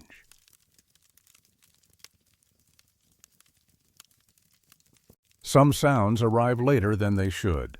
Skidoo Bay curves into the southeastern shore of Flathead Lake, a sheltered inlet bordered by dense forest on three sides and open water to the north. The bay is shallow, rarely exceeding 30 feet in depth, and the shoreline is a mix of private property and undeveloped woodland. The water is calm most days, protected from the wind patterns that churn the main body of the lake. It is a popular spot for kayakers and recreational boaters who prefer quieter conditions. The distance from the center of the bay to the nearest shore is roughly 300 yards. At the speed of sound in air, approximately 760 miles per hour, a sound produced in the middle of the bay should reach the shore in less than 1 second. Under normal conditions, this is what happens. Except in a specific corridor of water near Skidoo Bay, where sound takes longer to arrive than it should, and no one can explain why. The phenomenon was first formally documented in July of 2012 by a sound engineer named Marcus Tillman. Tillman had been hired by a documentary film crew to record ambient lake sounds for a nature program. The crew spent several days on Flathead Lake, capturing audio from various locations. On the afternoon of July 18th, they were anchored in Skidoo Bay, recording the sounds of water, birds, and distant boat traffic. Tillman was using professional-grade equipment, directional microphones, digital recorders, and monitoring headphones that allowed him to hear what the microphones captured in real time. At approximately 3 o'clock in the afternoon, Tillman shouted a test phrase toward the shore to check audio levels. He heard his own voice through the headphones, not as an immediate playback, but delayed. The delay was pronounced, several seconds longer than the normal echo he would expect from sound traveling to the shore and back. He repeated the test, this time clapping his hands sharply. The clap reached his ears almost instantly, but through the headphones, which were capturing sound from the directional microphone aimed at the shore, the clap arrived noticeably later. He timed the delay using a stopwatch. It measured approximately 5 seconds. Tillman assumed equipment malfunction. He checked the cables, replaced the microphone, and tested again. The delay persisted. He asked the boat operator to reposition the vessel 50 yards to the east. The delay disappeared. When they returned to the original location, it came back. Tillman documented the phenomenon in his field notes and recorded multiple audio samples. When he reviewed the recordings later in his studio, the delay was clearly present in the waveforms, a measurable gap between the moment a sound was produced and when it was captured by the microphone, far exceeding the expected travel time based on distance and the speed of sound. Tillman mentioned the incident to a colleague, an acoustician named Dr. Naomi Bergstrom, who worked at the University of Montana. Bergstrom was skeptical but agreed to review the audio files. She analyzed the waveforms and confirmed the delay. Based on the distance between the boat and the shore, sound should have taken less than 1 second to travel. The recorded delay was between 4 and 7 seconds, depending on the specific test. Bergstrom had no immediate explanation. She suggested that atmospheric conditions, temperature gradients, humidity, or wind might have caused refraction, bending the sound waves in unexpected ways. But refraction typically alters the direction of sound, not the time it takes to arrive. She proposed a field test. In August of 2012, Bergstrom and Tillman returned to Skidoo Bay with additional equipment, multiple microphones positioned at different distances, GPS units to measure exact locations, and environmental sensors to record temperature, humidity, and wind speed. They anchored the boat in the same location where Tillman had first noticed the delay. Bergstrom produced a series of calibrated sound pulses, short, sharp tones at various frequencies. The pulses were recorded simultaneously by microphones on the boat and on the shore. The results were consistent. Sounds produced in a narrow corridor of water near the center of Skidoo Bay took 4 to 7 seconds longer to reach the shore than expected. The delay affected all frequencies equally. Low tones and high tones arrived late by the same amount. Environmental conditions were stable. Temperature was uniform, there was no wind, and humidity levels were typical for a summer afternoon on the lake. Bergstrom repositioned the boat multiple times, mapping the extent of the affected area. The delay occurred only within a corridor approximately 300 yards wide, running roughly east to west across the bay. Outside this corridor, sound traveled at normal speed. Bergstrom could not explain the findings. She knew of no natural process that would delay sound uniformly across all frequencies in such a localized area. Sound is a mechanical wave. It travels through air at a speed determined by temperature and pressure. Delays occur when sound takes a longer path, bouncing off surfaces, traveling through different media, but those delays are typically inconsistent and frequency dependent. This delay was neither. It was precise, measurable, and reproducible. She submitted a brief report to the Acoustical Society of America, describing the phenomenon as an unexplained acoustic anomaly. The report was published in a quarterly journal, but received little attention outside of specialized academic circles. One reviewer suggested that subsurface topography, underwater ridges or valleys, might create complex reflection patterns that delayed sound. Another proposed that the delay was a perceptual artifact caused by how the human brain processes overlapping echoes. Bergstrom found both explanations insufficient. Subsurface features would not create uniform delays across all frequencies, and the delay was measurable in recordings, not just in human perception. Word of the phenomenon spread slowly through local boating communities. In 2013, a sailor named Gregory Paulson wrote a post on a regional boating forum describing an experience he had in Skidoo Bay the previous summer. Paulson had been anchored in the bay talking on his cell phone when he noticed that his voice seemed to echo back to him with an unusual delay. He described it as disorienting, like hearing himself speak several seconds after the words had left his mouth.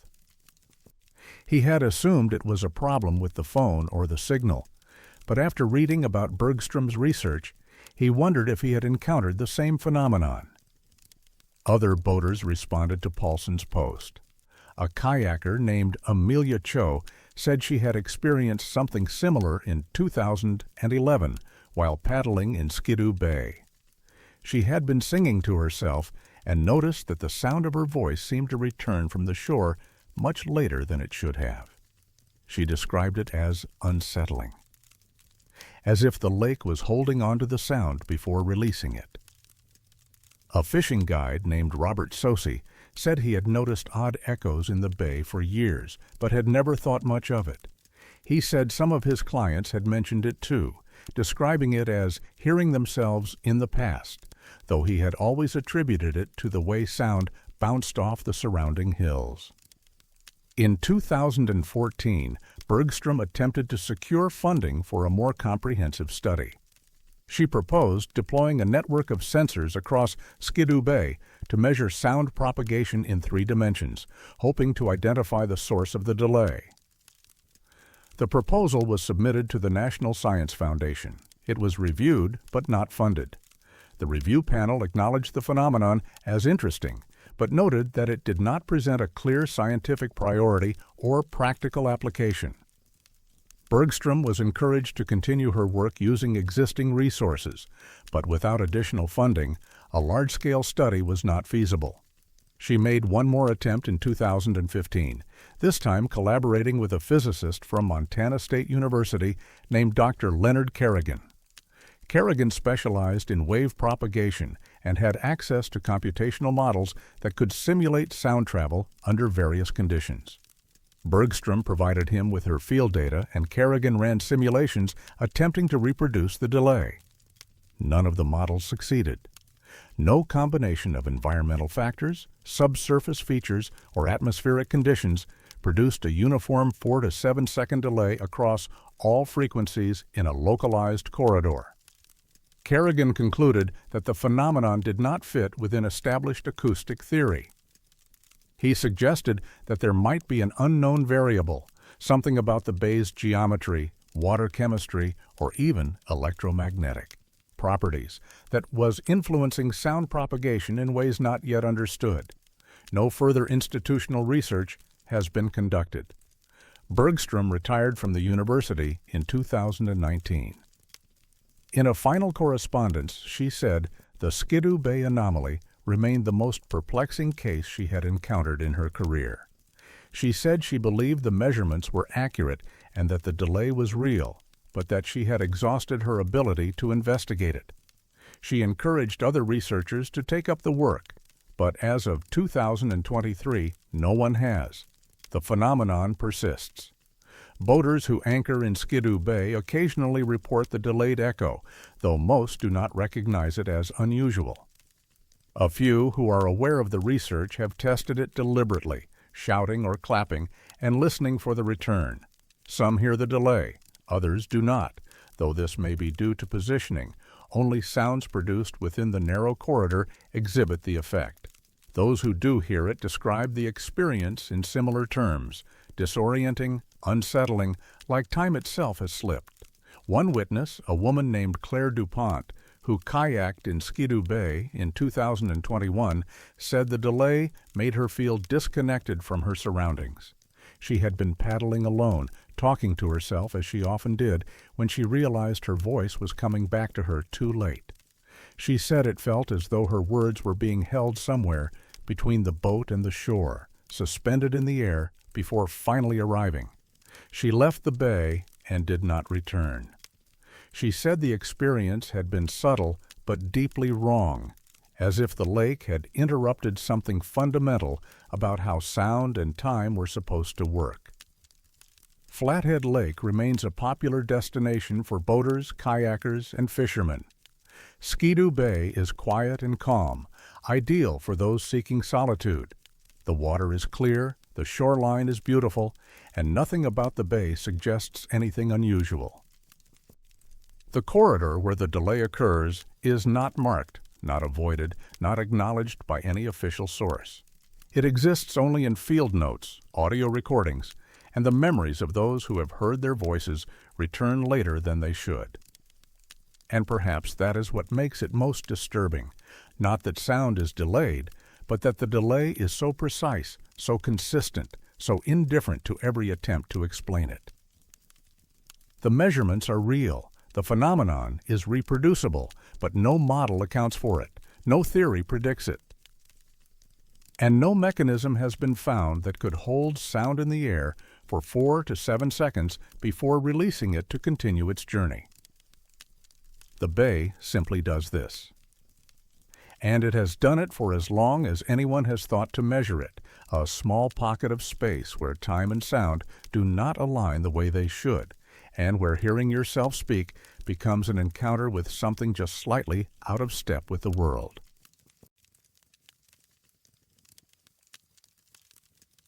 Some roads lead to places that should not exist. The town of Dayton sits on the eastern shore of Flathead Lake, a small community of fewer than 200 permanent residents surrounded by forested hills and agricultural land. The lake near Dayton is shallow compared to other sections, averaging 40 to 60 feet in depth, and the bottom is composed of glacial sediment and gravel deposited thousands of years ago when ice sheets retreated north. The area has been inhabited by humans for millennia, first by indigenous Salish and Kootenai peoples, then by white settlers who arrived in the late 1800s. Historical records show no evidence of roads extending into what is now the lake basin. The shoreline has remained relatively stable since the lake filled approximately 10,000 years ago, following the end of the last ice age. There should be no human construction beneath the water. Yet divers working near Dayton have reported finding roads, not fragments, not ruins, but intact gravel roads with engineering features that suggest deliberate construction. The first documented encounter occurred in 1976. A commercial diver named Hugh Rafferty was contracted to inspect the pilings of a private dock near Dayton. The work was routine, checking for rot, measuring structural integrity, taking photographs for the property owner. While swimming along the lake bed at a depth of approximately 50 feet, Rafferty noticed a linear feature in the sediment. It was too straight to be natural. He followed it for several yards and realized he was looking at a graded surface, smooth, level, and composed of uniform gravel. He surfaced and told the property owner what he had found. The owner was skeptical but curious. Rafferty returned the next day with an underwater camera. The photographs showed a roadbed roughly 12 feet wide, running east to west parallel to the shoreline. The gravel was compacted and evenly distributed, with drainage channels visible along both edges. Rafferty followed the road for nearly a quarter mile before losing it in deeper water. He documented the coordinates and submitted his findings to the Lake County Historical Society, thinking the road might be a remnant of early settlement activity, perhaps a logging route or access road that had been flooded when the lake level rose. The Historical Society reviewed his report and photographs, but found no records of roads being constructed in that area. A representative thanked Rafferty for his documentation and filed the report. No further investigation was conducted. In 1983, another diver encountered the same feature. His name was Alan Sorensen, and he was working on a survey for the Montana Department of Fish, Wildlife, and Parks, mapping fish habitats along the eastern shore. Sorensen's sonar equipment detected a linear anomaly on the lake bed near Dayton. When he dove to investigate, he found a gravel road identical to the one Rafferty had, described 7 years earlier. Sorensen took measurements and noted that the road included what appeared to be culverts, small stone-lined channels designed to manage water flow. He reported his findings to his supervisors, suggesting that the road might be archaeologically significant. His report was acknowledged but not acted upon.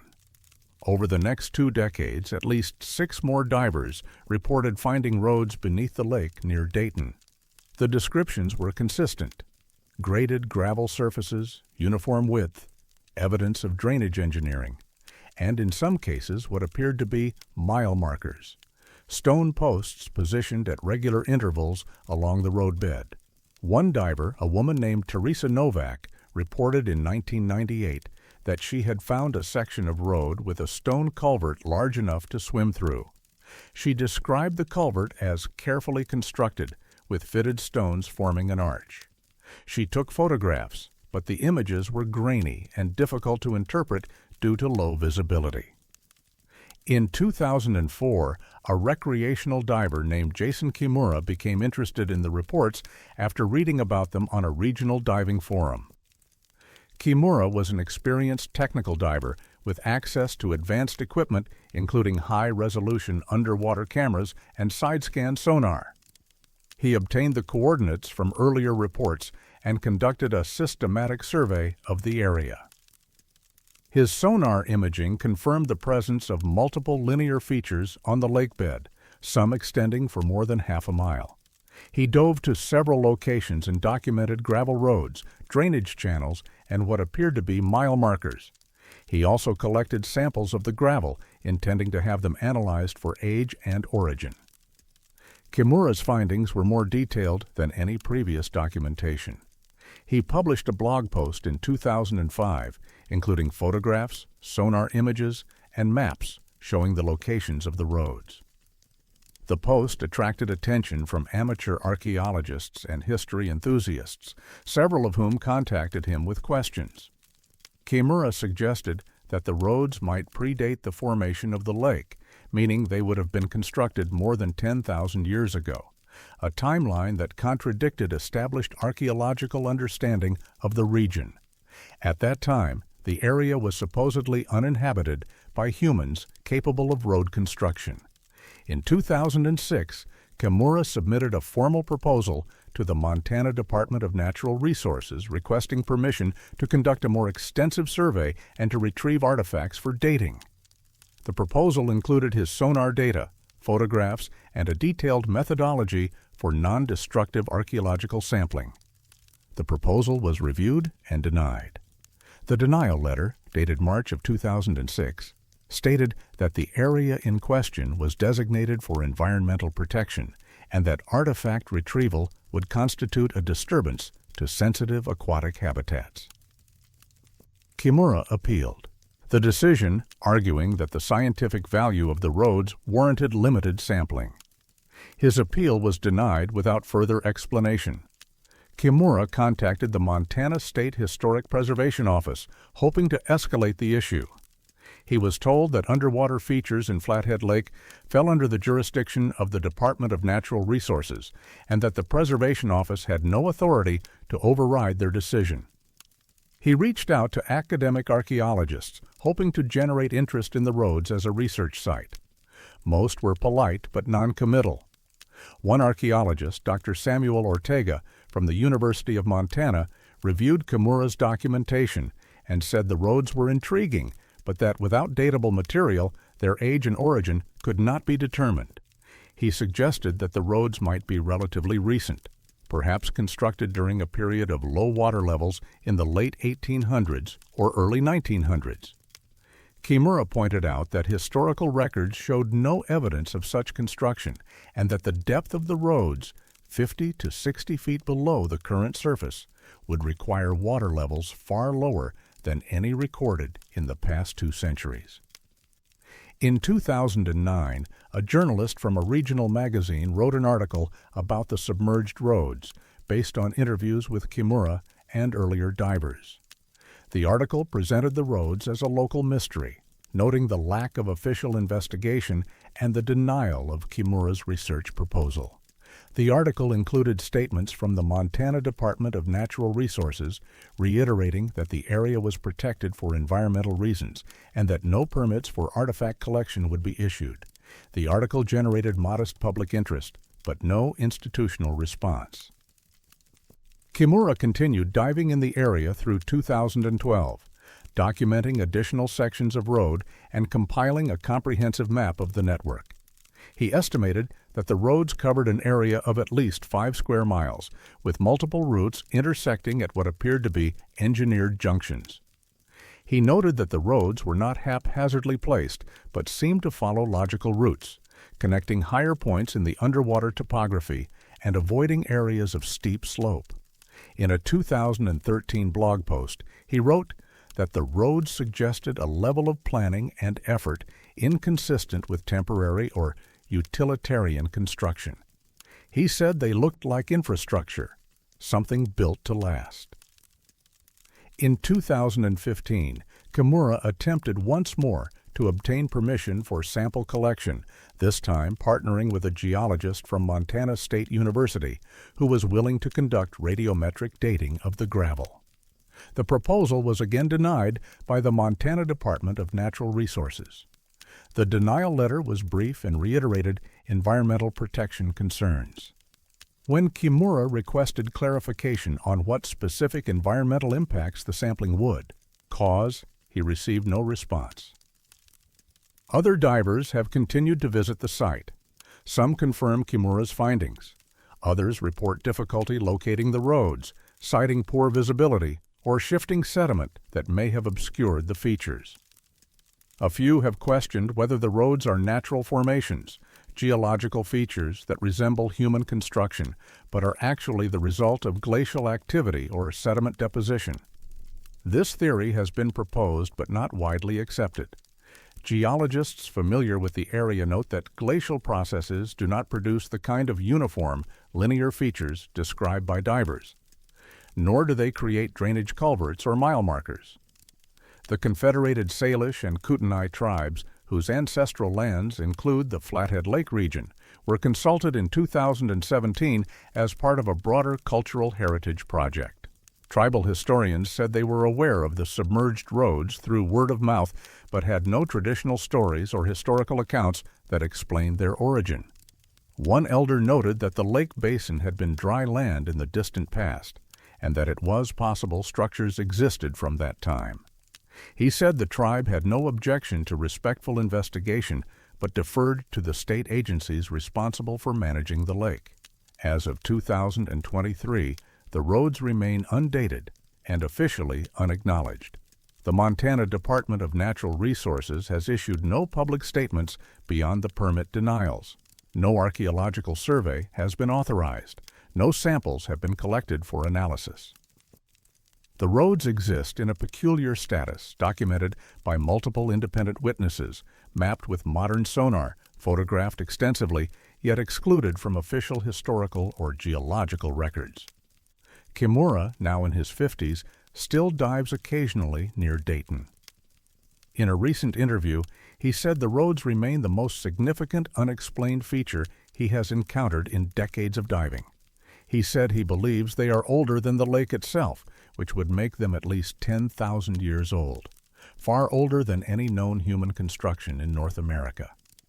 He acknowledges that this conclusion challenges Taj's established archaeology, but he says the evidence is there, visible on the lakebed, waiting for someone with the authority and resources to investigate properly. The lake is still there, cold and deep, holding whatever it holds. The roads are still there, graded and drained and marked, running through the silt in straight, purposeful lines. And the questions remain, questions that no one with institutional authority seems willing to ask.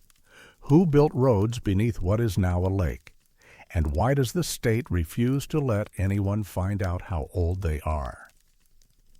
The gravel sits undisturbed, the culverts stand empty, and the mile markers remain in place, silent witnesses to something that should not exist but does, waiting in the dark water for an explanation that may never come.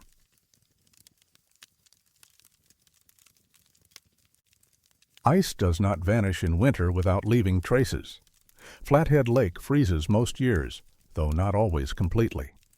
The ice forms gradually through January and February, thickening as temperatures drop and remain below freezing for sustained periods.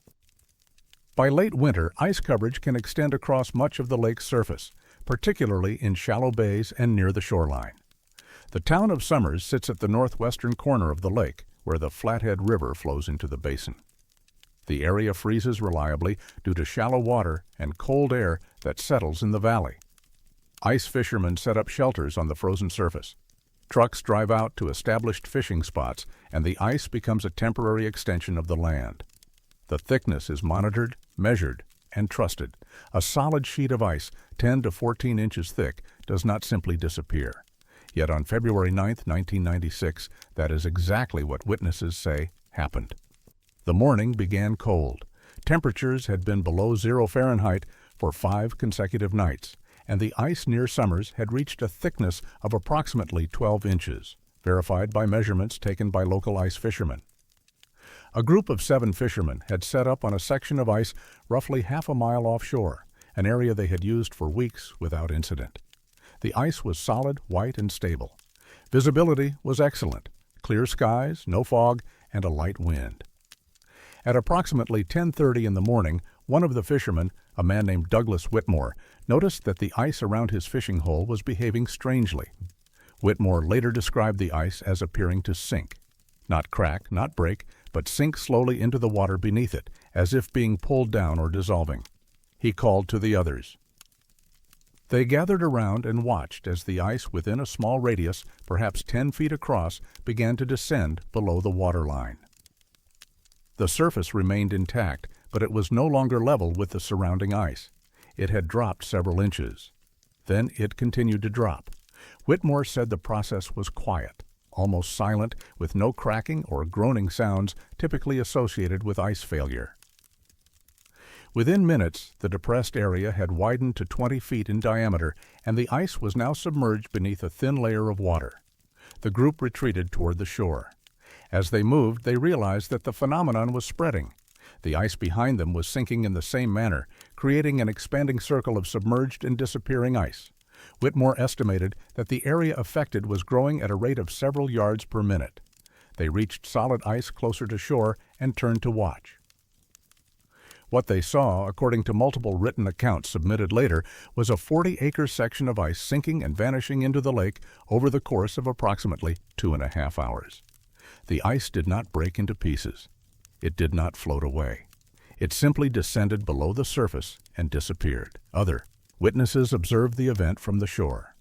A resident of Somers named Margaret Voss was walking near the marina when she noticed people running off the ice. She watched through binoculars as the ice in the distance appeared to lower itself into the water. She described it as surreal, like watching a platform being hydraulically lowered, except there was no mechanism, no explanation for the motion. She called the Lake County Sheriff's Office. A deputy arrived within 20 minutes and observed the final stages of the event. The deputy's name was Ronald Kowalski, and his incident report, filed later that day, describes an unusual ice event involving the rapid disappearance of surface ice in an area offshore from Somers. The report notes that no injuries occurred and that the ice fishermen were safely ashore. It does not offer an explanation for what happened. By 1 o'clock in the afternoon, the ice was gone. The affected area was now open water, roughly 40 acres in size, surrounded by solid ice that remained intact and stable. The boundary between the open water and the remaining ice was sharp and cleanly defined, as if the missing section had been cut away with precision. Several witnesses, including Whitmore, and a fisherman named Luis Herrera, waded to the edge of the remaining ice and tested the water temperature.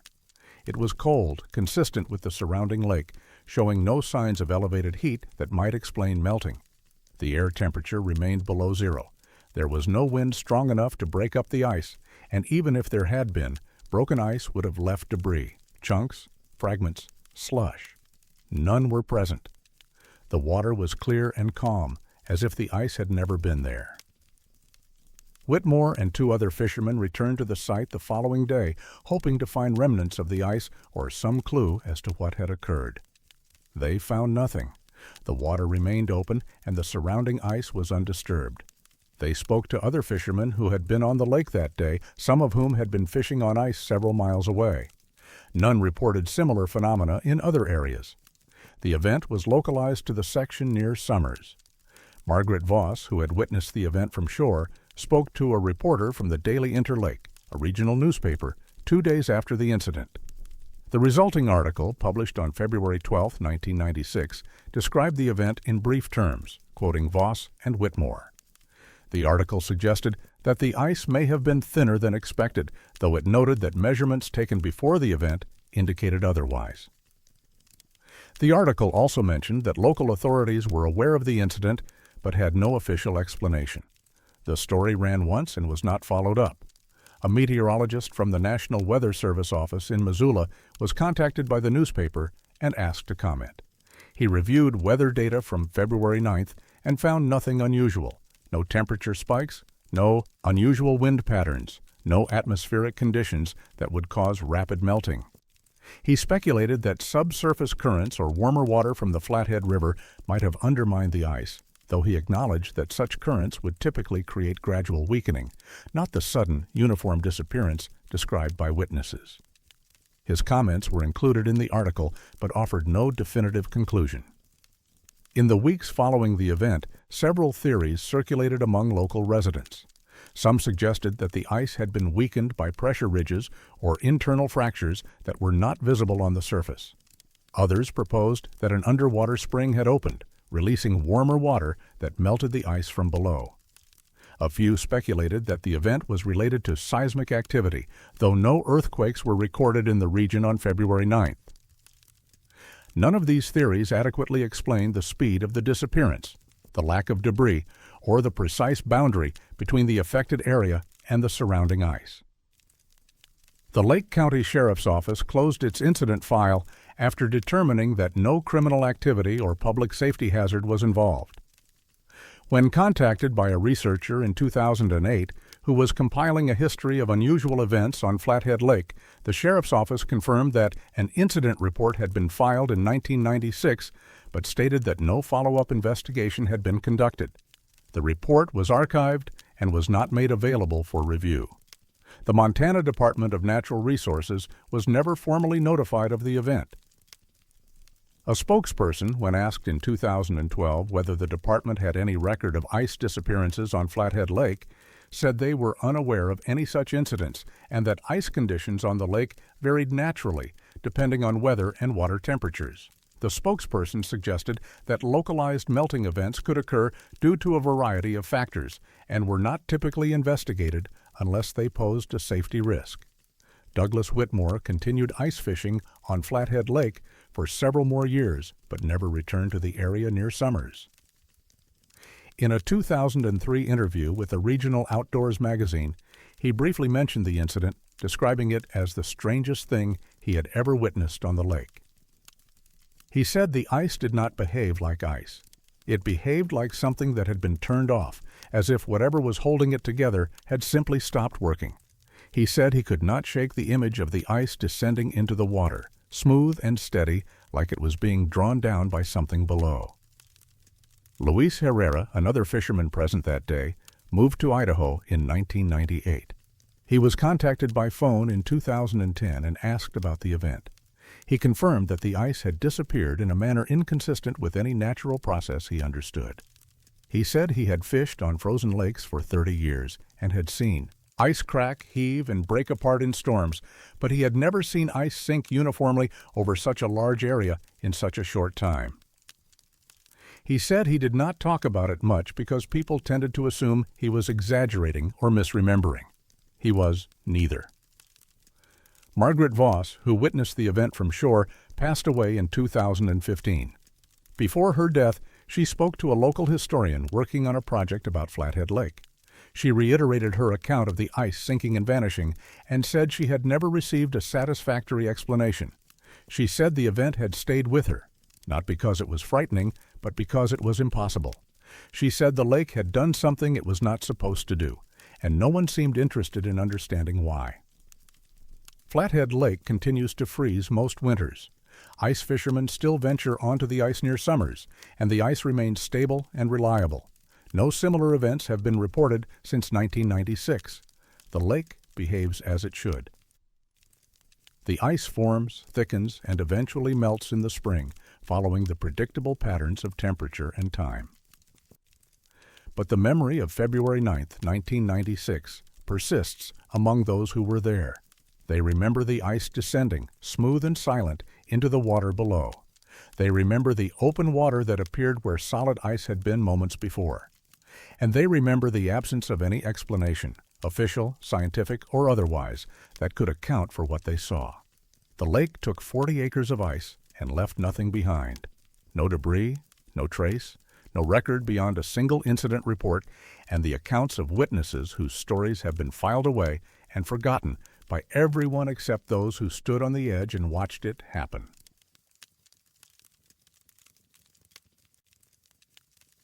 Some patterns are too precise to be coincidence. Flathead Lake covers nearly 200 square miles of northwestern Montana. Its waters clear enough to see the bottom in shallow areas and deep enough in places to hide what sinks. The lake draws swimmers, boaters, and fishermen throughout the summer months, and drownings, while tragic, are not uncommon. Most are explainable: alcohol, inexperience, sudden weather changes, medical emergencies. The Lake County Sheriff's Office investigates each incident, and the Montana Department of Justice conducts autopsies when circumstances warrant. Records are kept, causes of death determined, and cases closed. The lake is not considered especially dangerous. Its waters are cold but manageable. Its depths are known.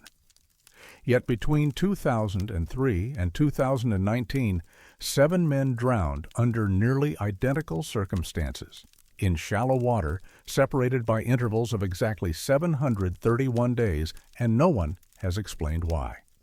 The first victim was a man named Thomas Garrett, age 35, recovered from the lake near Big Arm on July 14, 2003. Garrett had been swimming with friends approximately 40 feet from shore, in water that was 12 feet deep. Witnesses said he was a strong swimmer, sober, and in good health. He had been treading water, talking to others, when he suddenly went under. His friends assumed he was diving and did not react immediately. When he did not surface after 30 seconds, they began searching. They found him on the bottom, unresponsive. Efforts to revive him failed. The autopsy, conducted by the state medical examiner, listed the cause of death as drowning. The toxicology report was negative. No underlying medical conditions were identified. The examiner noted unusual scarring in the lung tissue, but attributed it to the drowning process itself.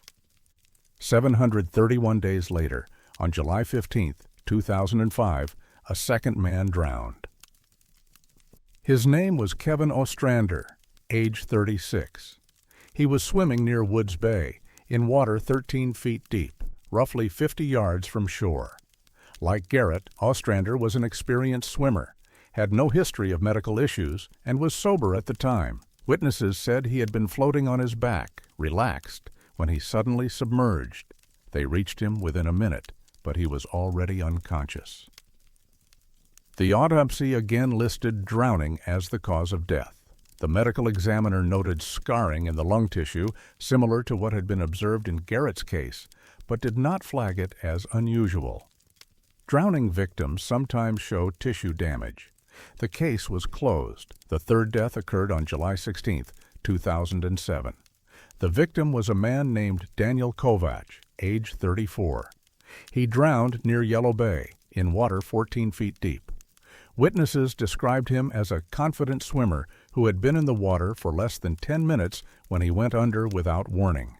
The pattern was the same: sudden submersion, no struggle, rapid loss of consciousness. The autopsy revealed identical lung tissue scarring. This time, the medical examiner made a note in the report, questioning whether the scarring was typical for drowning cases. A follow-up review was recommended but never conducted. By the time the fourth victim, Gregory Sawyer, age 37, drowned on July 17, 2009, a deputy with the Lake County Sheriff's Office had begun to notice the pattern. The deputy's name was Laura Pritchard, and she had worked water-related incidents for nearly a decade. She reviewed the case files for Garrett, Ostrander, and Kovach, and noted the similarities: age range, shallow water, lack of intoxication, identical intervals between deaths. She brought her findings to her supervisor, suggesting that the cases warranted closer examination. Her supervisor acknowledged the pattern, but noted that no evidence of foul play had been found in any case. The deaths were ruled accidental. Pritchard was told to continue monitoring, but not to allocate additional resources unless new evidence emerged. The fifth victim, Michael Trudeau, age 35, drowned on July 18, 2011. The sixth, Raymond Delgado, age 36, drowned on July 19, 2013. Both deaths followed the same pattern. Both autopsies revealed the same lung tissue scarring. By this point, the medical examiner's office had begun to take notice. Dr. Sarah Lindquist, a forensic pathologist who had conducted the autopsies for Trudeau and Delgado, requested access to the earlier case files. She reviewed all 5 autopsies and confirmed that the lung tissue scarring was identical across every victim, a specific pattern of fibrosis and cellular damage that she had never encountered in typical drowning cases. Lindquist contacted the Centers for Disease Control and Prevention, asking if they were aware of any environmental or biological factors in Flathead Lake that might cause such scarring. The CDC reviewed her report and found no known pathogens, toxins, or environmental hazards in the lake that would produce the observed tissue damage. They suggested that the scarring might be pre-existing, a result of chronic exposure to something unrelated to the lake. But Lindquist found no evidence of such exposure in the victims' medical histories. Most had been healthy, with no record of respiratory illness or occupational hazards that would damage lung tissue. In 2014, Deputy Pritchard, now promoted to investigator, compiled a comprehensive report on the drownings. She documented the 731-day interval between each death, the narrow age range of the victims, the shallow water depths, and the identical autopsy findings. She submitted the report to the Montana Department of Justice, recommending that the cases be reclassified as a potential serial pattern and investigated accordingly. The report was reviewed by a task force specializing in unusual death investigations. The task force concluded that while the pattern was statistically unusual, there was no evidence of criminal activity. The victims had drowned in different locations, on different dates, with different witnesses present.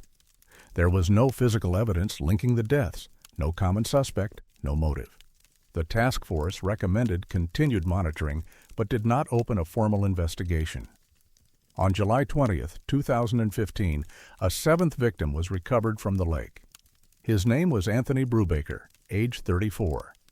He drowned near Summers in water 11 feet deep.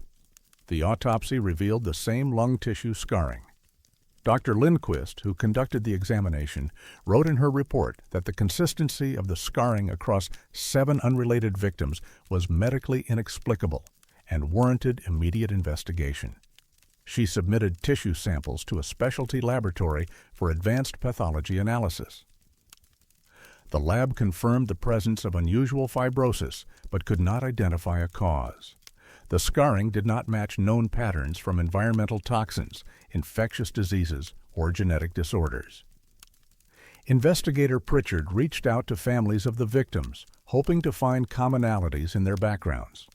She discovered that the 7 men had lived in different parts of Montana and had no known connections to one another. They worked in different professions: construction, education, healthcare, retail. They had no shared employers, no mutual acquaintances, no common recreational activities beyond swimming in Flathead Lake. Several families confirmed that their loved ones had visited the lake regularly, but so did thousands of other people each year. There was nothing that distinguished these 7 men from the broader population of lake users. In 2016, Pritchard contacted a statistician at the University of Montana, asking for an analysis of the probability that 7 drownings with identical characteristics would occur at 731-day intervals by chance. The statistician reviewed the data and calculated that the probability was extraordinarily low, less than 1 in several million. He noted that such precision in timing suggested either an external forcing mechanism or a selection bias in how cases were being identified. Pritchard found no evidence of selection bias. The deaths had been documented independently by different responders over 16 years. The Montana Department of Justice declined to reopen the cases. A spokesperson stated that without evidence of foul play, the deaths remained classified as accidental drownings. When asked about the identical lung tissue scarring and the precise timing of the deaths, the spokesperson said that unusual patterns sometimes emerge in statistical data sets and that correlation does not imply causation. The department had no plans to pursue further investigation. Lindquist retired in 2018. In a final correspondence with Pritchard, she wrote that the lung tissue scarring remained the most puzzling forensic finding of her career. She said the pattern suggested that all 7 men had been exposed to the same harmful agent, but that no such agent had been identified in the lake, in their environments, or in their medical histories. She said the scarring appeared to have developed rapidly, possibly in the hours or days before death, but that this timeline made no sense given the lack of symptoms reported by witnesses prior to the drownings. On July 21, 2017, the expected date of the 8th victim based on the 731-day pattern, no drowning occurred. The lake was monitored by law enforcement and search and rescue teams, but the day passed without incident. The same was true for July 22, 2019, the date of the hypothetical 9th victim. The pattern, which had held for 16 years, appeared to have ended. Investigator Pritchard retired in 2020. In an interview conducted shortly after her retirement, she said the Flathead Lake drownings were the only case in her career that she felt had been closed prematurely. She said the evidence pointed to something beyond coincidence, something that connected 7 men across 16 years, in ways that were not visible but were nonetheless real. She said she believed the lake held an answer, but that no one with the authority to investigate had been willing to look for it. Flathead Lake remains a popular destination for swimmers. The water is clear, the beaches are well maintained, and drownings are rare. The 7 deaths between 2003 and 2019 are not widely known outside of law enforcement and medical examiner circles. No warning signs have been posted. No public advisories have been issued. The cases are closed, the autopsies archived, the pattern documented but unexplained. And perhaps that is what makes it most disturbing. Not that 7 men drowned, but that they drowned in a pattern so precise it defies natural explanation. And yet no one can say why. The intervals were exact. The ages were consistent. The water was shallow. The scarring was identical. And the lake, for its part, offers no answers, only the cold, clear water that has taken what it has taken and kept what it knows to itself, silent and indifferent, waiting to see if the pattern will resume or if it has finished whatever it started 16 years ago.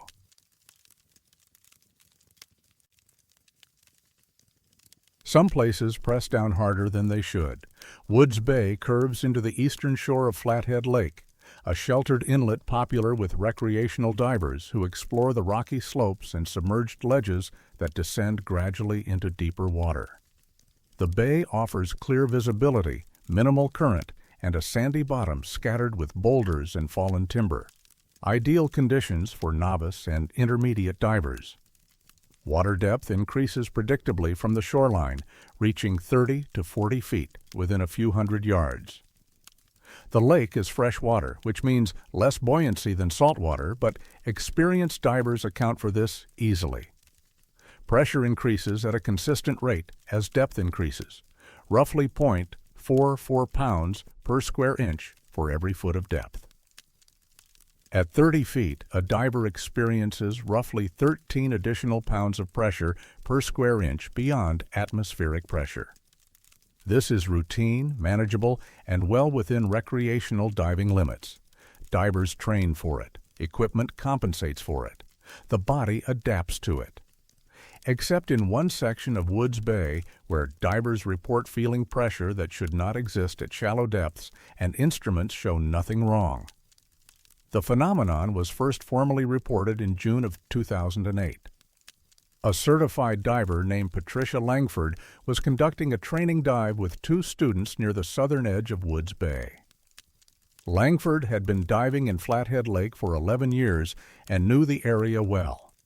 The training exercise was simple: descend to 25 feet, practice buoyancy control, and ascend slowly. Langford and her students descended along a rocky slope that angled gently into deeper water. At approximately 23 feet, Langford felt an abrupt increase in pressure. She described it later as feeling like she had dropped an additional 50 feet in an instant. Her chest tightened, her ears throbbed, and she experienced difficulty equalizing pressure in her sinuses, symptoms typically associated with much greater depths. She checked her depth gauge. It read 23 feet. She checked her pressure gauge and air supply. Both were normal. The sensation persisted. One of her students, a man named Joel Ramos, also felt the pressure change. He signaled distress and began ascending immediately. Langford followed, bringing the group to the surface. Once ashore, both Langford and Ramos described the same experience: overwhelming pressure at a depth that should have been comfortable. The third student, who had been slightly farther from the slope, felt nothing unusual. Langford reported the incident to the Professional Association of Diving Instructors, thinking there might be an equipment issue or a localized environmental factor she had missed. Her gear was inspected and found to be functioning correctly. No explanation was offered. Langford returned to the site 2 weeks later with different equipment and a dive partner. They descended to the same location. At 24 feet, Langford felt the pressure again. Her partner did not. She ascended, switched positions with her partner, and had him dive the same slope. He felt nothing. Langford concluded that the sensation might be physiological, something specific to her body's response to the water in that area. She avoided the slope in future dives and did not report the incident further. In August of 2010, a recreational diver named Marcus Tolliver was diving with a group near Woods Bay. Tolliver was an experienced diver with over 200 logged dives. He was exploring the same underwater slope when, at 28 feet, he felt what he described as a crushing sensation across his chest and skull. He checked his instruments. Depth, 28 feet. Tank pressure, normal. He attempted to equalize the pressure in his ears but could not. The sensation intensified. He ascended rapidly, a violation of safe diving practices that can cause decompression sickness. He surfaced, disoriented and in pain. His dive computer showed that he had not exceeded safe ascent rates, and he had been at shallow depth for only 12 minutes. He was taken to a medical facility in Kalispell as a precaution. Doctors found no signs of decompression illness, no barotrauma, no physiological abnormalities. Tolliver was advised to rest and avoid diving for a week. He did not dive at Woods Bay again. A third incident occurred in July of 2012. A diver named Sandra Whitmore was photographing underwater rock formations along the slope. At 26 feet, she felt sudden, extreme pressure. She later described it as being pressed flat, as if the water above her had become solid. She attempted to ascend, but felt disoriented, and briefly lost her sense of direction. Her dive partner reached her and assisted her to the surface. Whitmore's equipment was examined. Everything functioned normally. She had experienced no equipment failure, no rapid descent, no reason for the sensation she reported. She filed an incident report with the dive shop that had organized the outing. The shop owner, a man named Gregory Paulson, noted the report but took no further action. Whitmore never dove in Flathead Lake again. By 2013, word of the pressure anomaly had spread through the regional diving community. mostly through informal conversations and online forums. A dive instructor named Leonard Vasquez, who had worked at Woods Bay for 15 years, said he had heard at least a dozen divers mention unusual pressure sensations near the southern slope. Some described it as mild discomfort. Others, like Langford and Tolliver, reported intense, crushing sensations that forced them to surface. Vasquez said the experiences were sporadic. Some divers felt it, others did not, even when diving the same location at the same time. He said he had never felt it himself, but had stopped bringing students to that section of the bay after hearing enough reports to make him cautious. In 2014, a group of technical divers attempted to document the phenomenon. The group included a dive safety officer named Dr. Amelia Kowalski, who had access to advanced monitoring equipment. Kowalski and 3 other divers descended to the slope, each wearing pressure sensors, depth gauges, and dive computers that recorded data continuously. They positioned themselves at 25 feet and remained stationary for 10 minutes. 2 of the divers reported feeling increased pressure. Kowalski and the 4th diver felt nothing. The sensors showed no deviation from expected pressure levels. The recorded data indicated normal pressure gradients consistent with 25 feet of freshwater depth. There was no physical explanation for the sensations reported by the 2 divers. Kowalski reviewed the data and consulted with colleagues in hyperbaric medicine and dive physiology. She considered several hypotheses: inner ear sensitivity, psychological factors, equipment calibration errors, localized water density variations. None fit the evidence. The divers who felt the pressure were experienced, healthy, and using properly functioning equipment. Psychological factors could not explain why the sensation occurred only in a specific location and only to certain individuals. Water density in freshwater lakes does not vary enough to create the kind of pressure differential described. Kowalski submitted a report to the Divers Alert Network, a nonprofit organization that tracks diving incidents. The report was filed but did not result in further investigation. In 2016, a geologist named Dr. Raymond Sosi from the University of Montana visited Woods Bay to investigate whether subsurface geological features might be causing the phenomenon. Sosi used sonar to map the underwater slope and took sediment samples from the area where divers reported pressure sensations. The sonar revealed a typical lake bottom, rock, silt, and gradual depth increase. There were no anomalies, no gas seeps, no voids, no geological features that would affect pressure. Sediment samples showed standard composition for Flathead Lake. Sosi found nothing that would explain the reports. He concluded that the phenomenon, if real, was not related to the geology of the site. In 2018, a physician specializing in dive medicine, Dr. Naomi Bergstrom, reviewed case reports from the Woods Bay incidents. She noted that the divers who experienced pressure sensations showed no lasting physiological effects. Medical examinations conducted after the incidents found no barotrauma, no tissue damage, no changes in lung function or cardiovascular response. Bergstrom found this puzzling.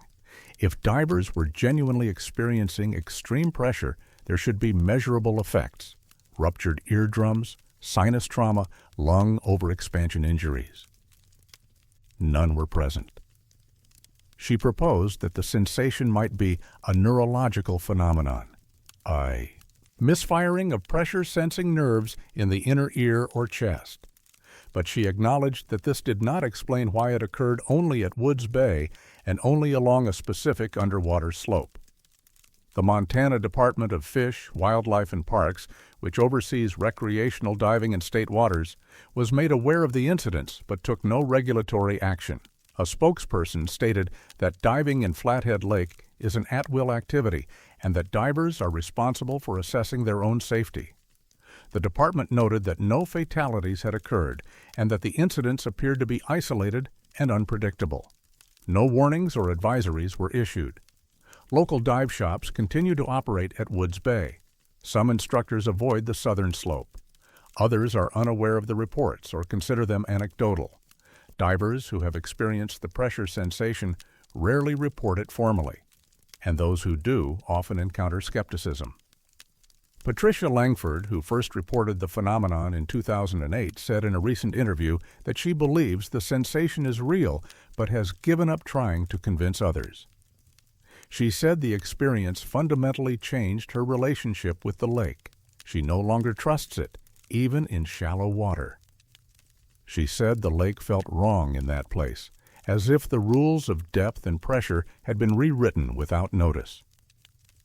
Marcus Tolliver, who surfaced rapidly in 2010, said he has replayed the dive in his mind many times. He said his instruments told him he was safe, but his body told him he was in danger. He said he still does not know which was correct. He said the memory of the pressure remains vivid, not as pain, but as wrongness, as if the water had decided to become heavier just for him. Woods Bay remains a popular diving site. The water is clear, the conditions are generally safe, and most divers complete their dives without incident. The slope where the pressure anomaly occurs is unmarked and unacknowledged by any official source. It exists only in the memories of those who have felt it and in the scattered incident reports filed with dive organizations and medical professionals. The lake continues to behave as lakes do, following the physics of water and pressure, except in one place where some divers feel something that should not be there, something that presses down with a force that instruments cannot measure and medicine cannot explain, leaving only the divers themselves to wonder if what they felt was real or if the lake simply wanted them to leave.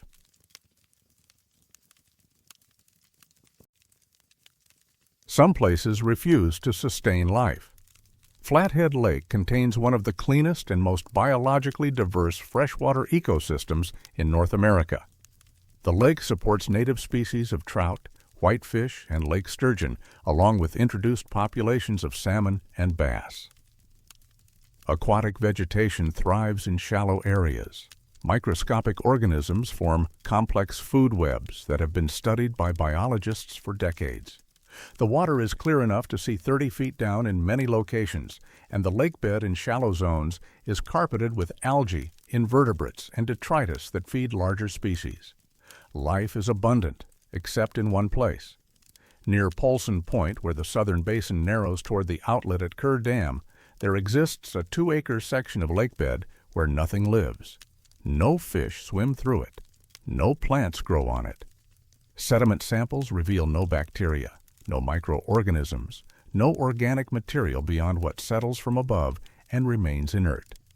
The zone is sterile, and it has been that way for at least 70 years. The first formal documentation came in July of 1954. A fisheries biologist named Edward Rafferty was conducting a survey of fish populations for the Montana Department of Fish and Game.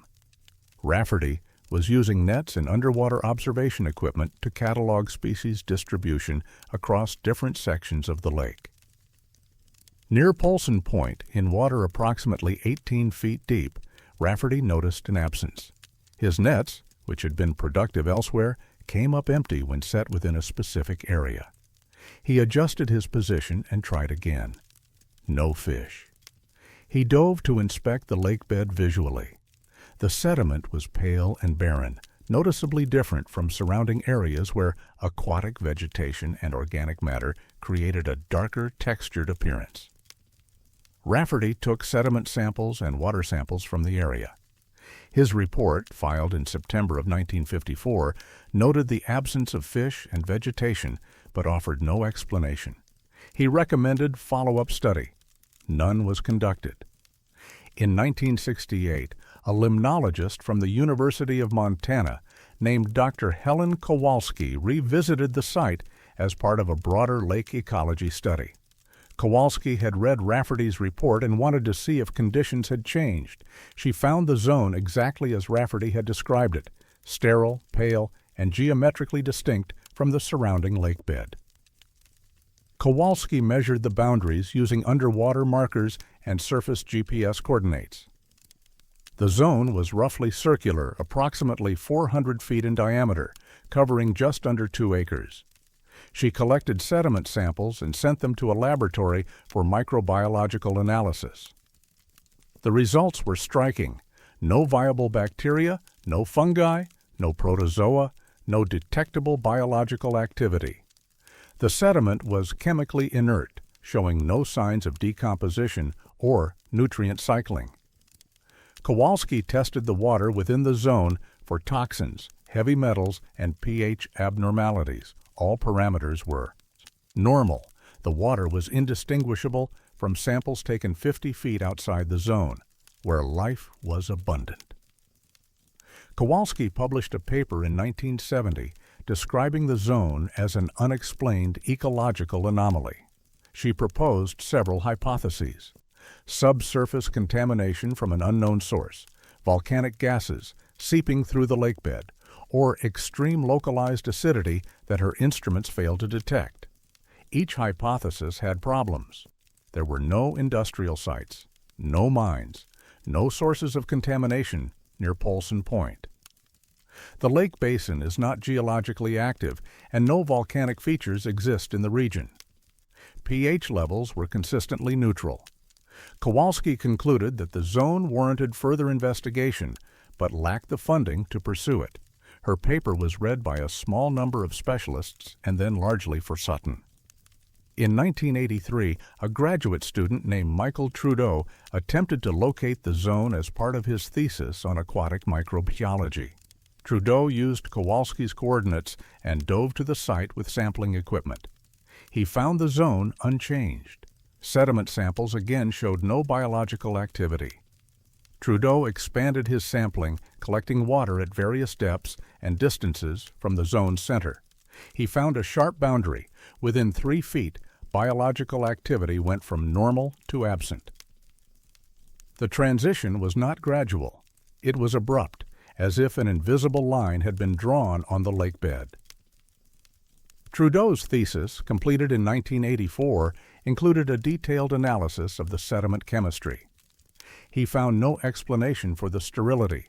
The sediment contained the same minerals, the same particle sizes, the same trace elements as sediment from nearby areas.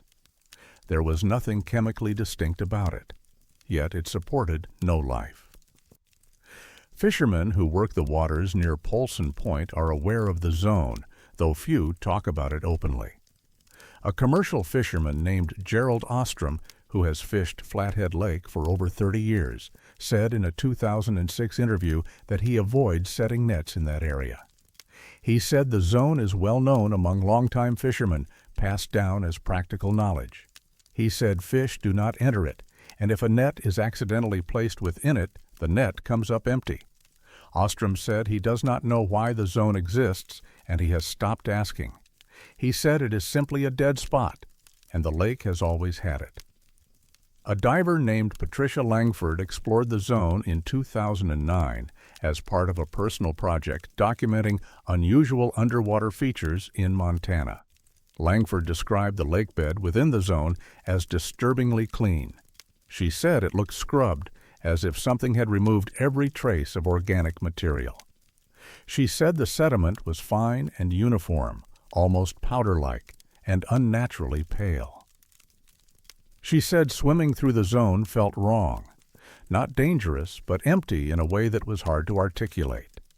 She said the water was silent.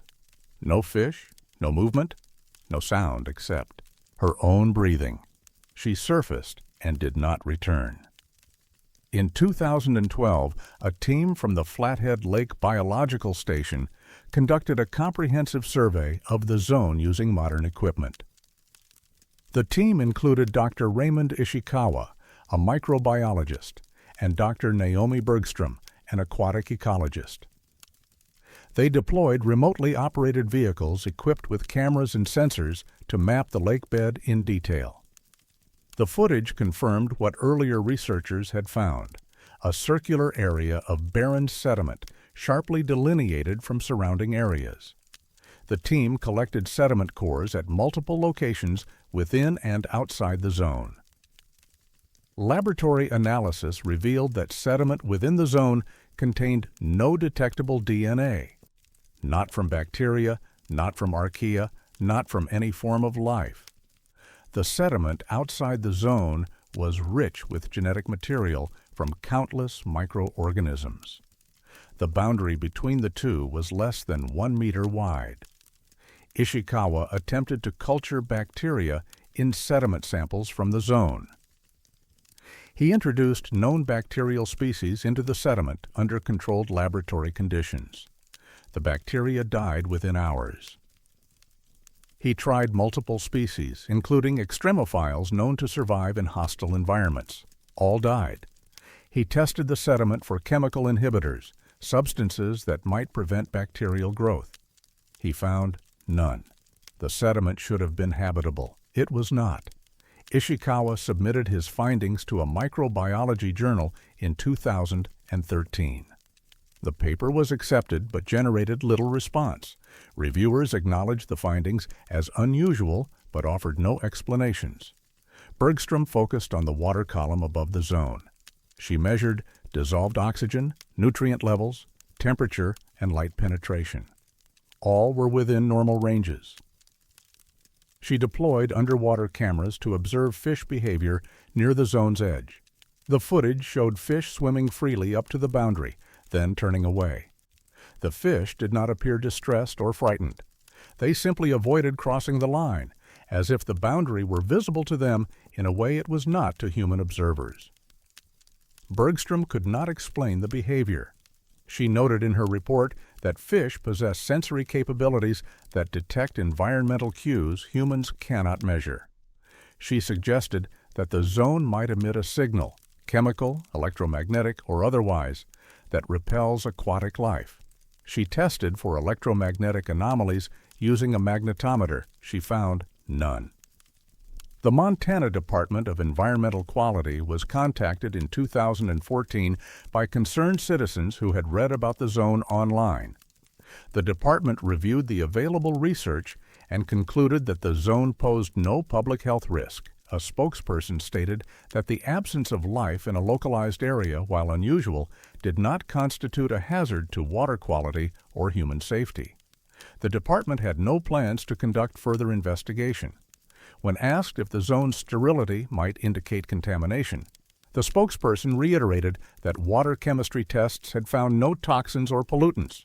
The zone was simply barren, and barrenness alone was not a regulatory concern. In 2018, a geophysicist named Dr. Leonard Kerrigan visited the site to test for subsurface anomalies. Kerrigan used ground-penetrating radar adapted for underwater use, hoping to detect buried objects, voids, or geological features that might explain the zone. The radar showed nothing unusual.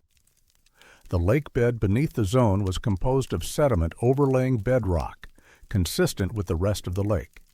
There were no buried structures, no cavities, no discontinuities. Kerrigan also tested for radiation using a Geiger counter. Background radiation levels were normal. He found no physical explanation for the zone's sterility. The Confederated Salish and Kootenai tribes, whose ancestral lands include Flathead Lake, were consulted in 2020 as part of a cultural heritage documentation project. Tribal historians said they were aware of the area near Polson Point through oral traditions, though the specifics varied. One elder described it as a place where the water does not give, meaning it does not support life or provide sustenance. He said it was not considered dangerous, only empty. He said the tribe had no explanations for why the area was sterile and that it had been that way for as long as memory extended. He said some places simply are, and that not everything requires understanding. Flathead Lake remains a vital resource for fishing, recreation, and ecological study. The biological dead zone near Polson Point is not marked, not restricted, not acknowledged by any official signage or public advisory. It exists in the scientific literature as an unexplained anomaly, and in the local fishing community as a known but unspoken fact. The zone's boundaries have not changed in 70 years. Sediment within it remains sterile. Fish continue to avoid it. and no one has determined why. Dr. Ishikawa, who studied the zone in 2012, said in a recent interview that the absence of life is more disturbing than the presence of toxins. Toxins can be identified, measured, and neutralized. Sterility without cause suggests something more fundamental, a rejection of life at a level science has not yet learned to detect. He said the zone behaves as if it has been sterilized continuously, not once, but constantly, by an unknown mechanism that leaves no chemical signature and no physical trace. He said he believes the zone is real, that the sterility is genuine, and that the lack of explanation is not due to insufficient study, but to a phenomenon that operates outside current biological understanding. The lake is still there, cold and deep, holding life in every corner except one. The zone persists, pale and silent, a perfect circle of absence on the lake bed, where nothing grows, nothing decays, and nothing has lived for at least 70 years. And the boundary remains sharp, visible only to the fish that turn away and the researchers who measure it, a line drawn in sediment that divides the living from the sterile, with no explanation for why it exists or what maintains it, year after year, in the cold, clear water near Polson Point.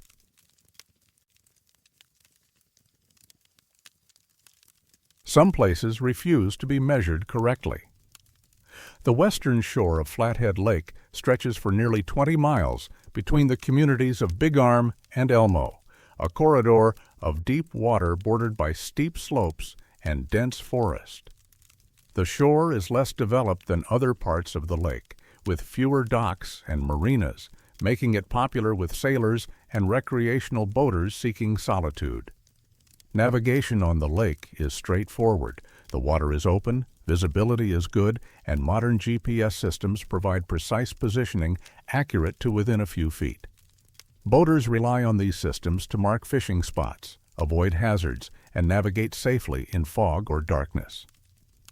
The technology is mature, tested, and trusted. Yet along a specific section of the western shore, GPS coordinates are consistently wrong. The error is not random.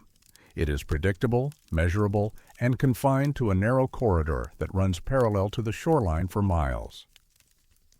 Boats within this corridor report positions that differ from their actual locations by 40 to 60 feet, and the discrepancy vanishes the moment they leave the area. The phenomenon was first documented in August of 2007. A surveyor named Douglas Whitmore was conducting a bathymetric mapping project for a private landowner near Big Arm. Whitmore used a boat-mounted GPS system linked to a depth sounder, recording coordinates and depth measurements as he moved along predetermined transects. When he compared his GPS data to known shoreline landmarks, he noticed that his recorded positions were consistently offset to the west by approximately 50 feet.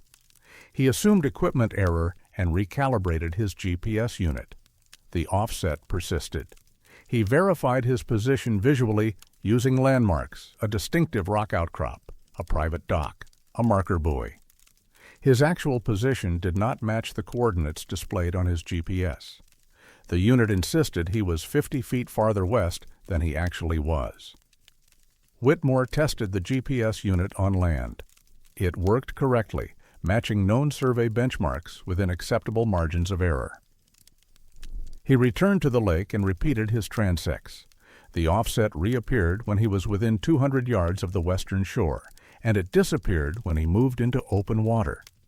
Whitmore documented the discrepancy in his survey report, noting that all GPS measurements taken near the western shore should be considered suspect. The landowner who had commissioned the survey was unconcerned.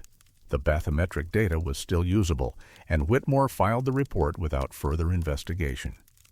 In 2009, a fishing guide named Patricia Langford encountered the same problem. Langford used GPS to mark productive fishing locations, returning to the same coordinates repeatedly throughout the season. She noticed that when she navigated to saved waypoints near the western shore, her boat would arrive at positions that did not match her memory of where she had fished. She checked her GPS against visual landmarks and realized the coordinates were off by dozens of feet. She assumed her GPS unit was malfunctioning and purchased a new one. The problem persisted. She mentioned the issue to other guides, several of whom confirmed they had experienced similar discrepancies in the same area. By 2011, the navigation anomaly had become known among the boating community, discussed informally in marinas and online forums. A sailor named Marcus Tolliver posted a detailed account on a regional sailing website, describing how his chart plotter showed his boat drifting westward even when anchored in calm water. He tested multiple GPS devices, a handheld unit, a smartphone app, and his boat's built-in navigation system. All three showed the same westward drift when he was near the western shore. When he moved east into open water, the drift stopped and his position corrected itself. Tolliver's post attracted responses from other boaters who had noticed the same effect. Several reported that the discrepancy was consistent across different GPS brands and models, suggesting the problem was not with the devices, but with the satellite signals themselves. In 2012, a navigation technology specialist named Dr. Raymond Ishikawa from Montana State University became aware of the reports. Ishikawa specialized in GPS accuracy and error correction, and he was intrigued by the consistency of the accounts. He visited Flathead Lake in July of 2012 with a set of high-precision GPS receivers and a theodolite for terrestrial surveying. He established a baseline position on shore using surveyed benchmarks, then took a boat onto the lake. As he approached the western shore between Big Arm and Elmo, his GPS receivers began showing a westward offset. At 100 yards from shore, the offset measured 43 feet. At 50 yards, it increased to 58 feet. The offset was consistent across all receivers, regardless of which satellite constellation they were tracking. Ishikawa returned to shore and verified his position using the theodolite. His actual position matched the terrestrial survey. The GPS coordinates did not. He repeated the experiment at multiple locations along the western shore. The offset appeared consistently within a corridor approximately 200 yards wide, running parallel to the shoreline for more than 15 miles. Outside this corridor, GPS accuracy returned to normal. Ishikawa measured the offset at various times of day and under different atmospheric conditions. It remained consistent. He checked for local sources of interference, radio towers, power lines, geological features that might affect satellite signals. He found none. Ishikawa published a technical paper in 2013 describing the anomaly. He noted that GPS errors of this magnitude typically result from satellite clock errors, atmospheric distortion, or multi-path interference, signals bouncing off surfaces before reaching the receiver. None of these explanations fit the observed pattern. The offset was too localized, too consistent, and too uniform across multiple satellite systems. Ishikawa proposed that an unknown source of signal delay or refraction was affecting GPS transmissions in the corridor, but he could not identify what that source might be. His paper was read by specialists in the field, but generated no further research. The anomaly was noted and filed as unexplained. In 2015, a boater named Gerald Ostrom experienced the discrepancy in a way that created a safety issue. Ostrom was navigating in fog near Elmo, relying entirely on his GPS to avoid the shoreline. His GPS indicated he was 200 feet from shore. When the fog briefly cleared, he realized he was less than 100 feet from rocky shallows. The GPS offset had placed him in danger. Ostrom reported the incident to the Lake County Sheriff's Office, which issued a general advisory to boaters that GPS accuracy near the western shore might be unreliable. The advisory recommended visual navigation when possible and cautioned against relying solely on GPS in that area. No explanation for the discrepancy was provided. The United States Coast Guard, which oversees navigation safety on navigable waters, was notified of the issue.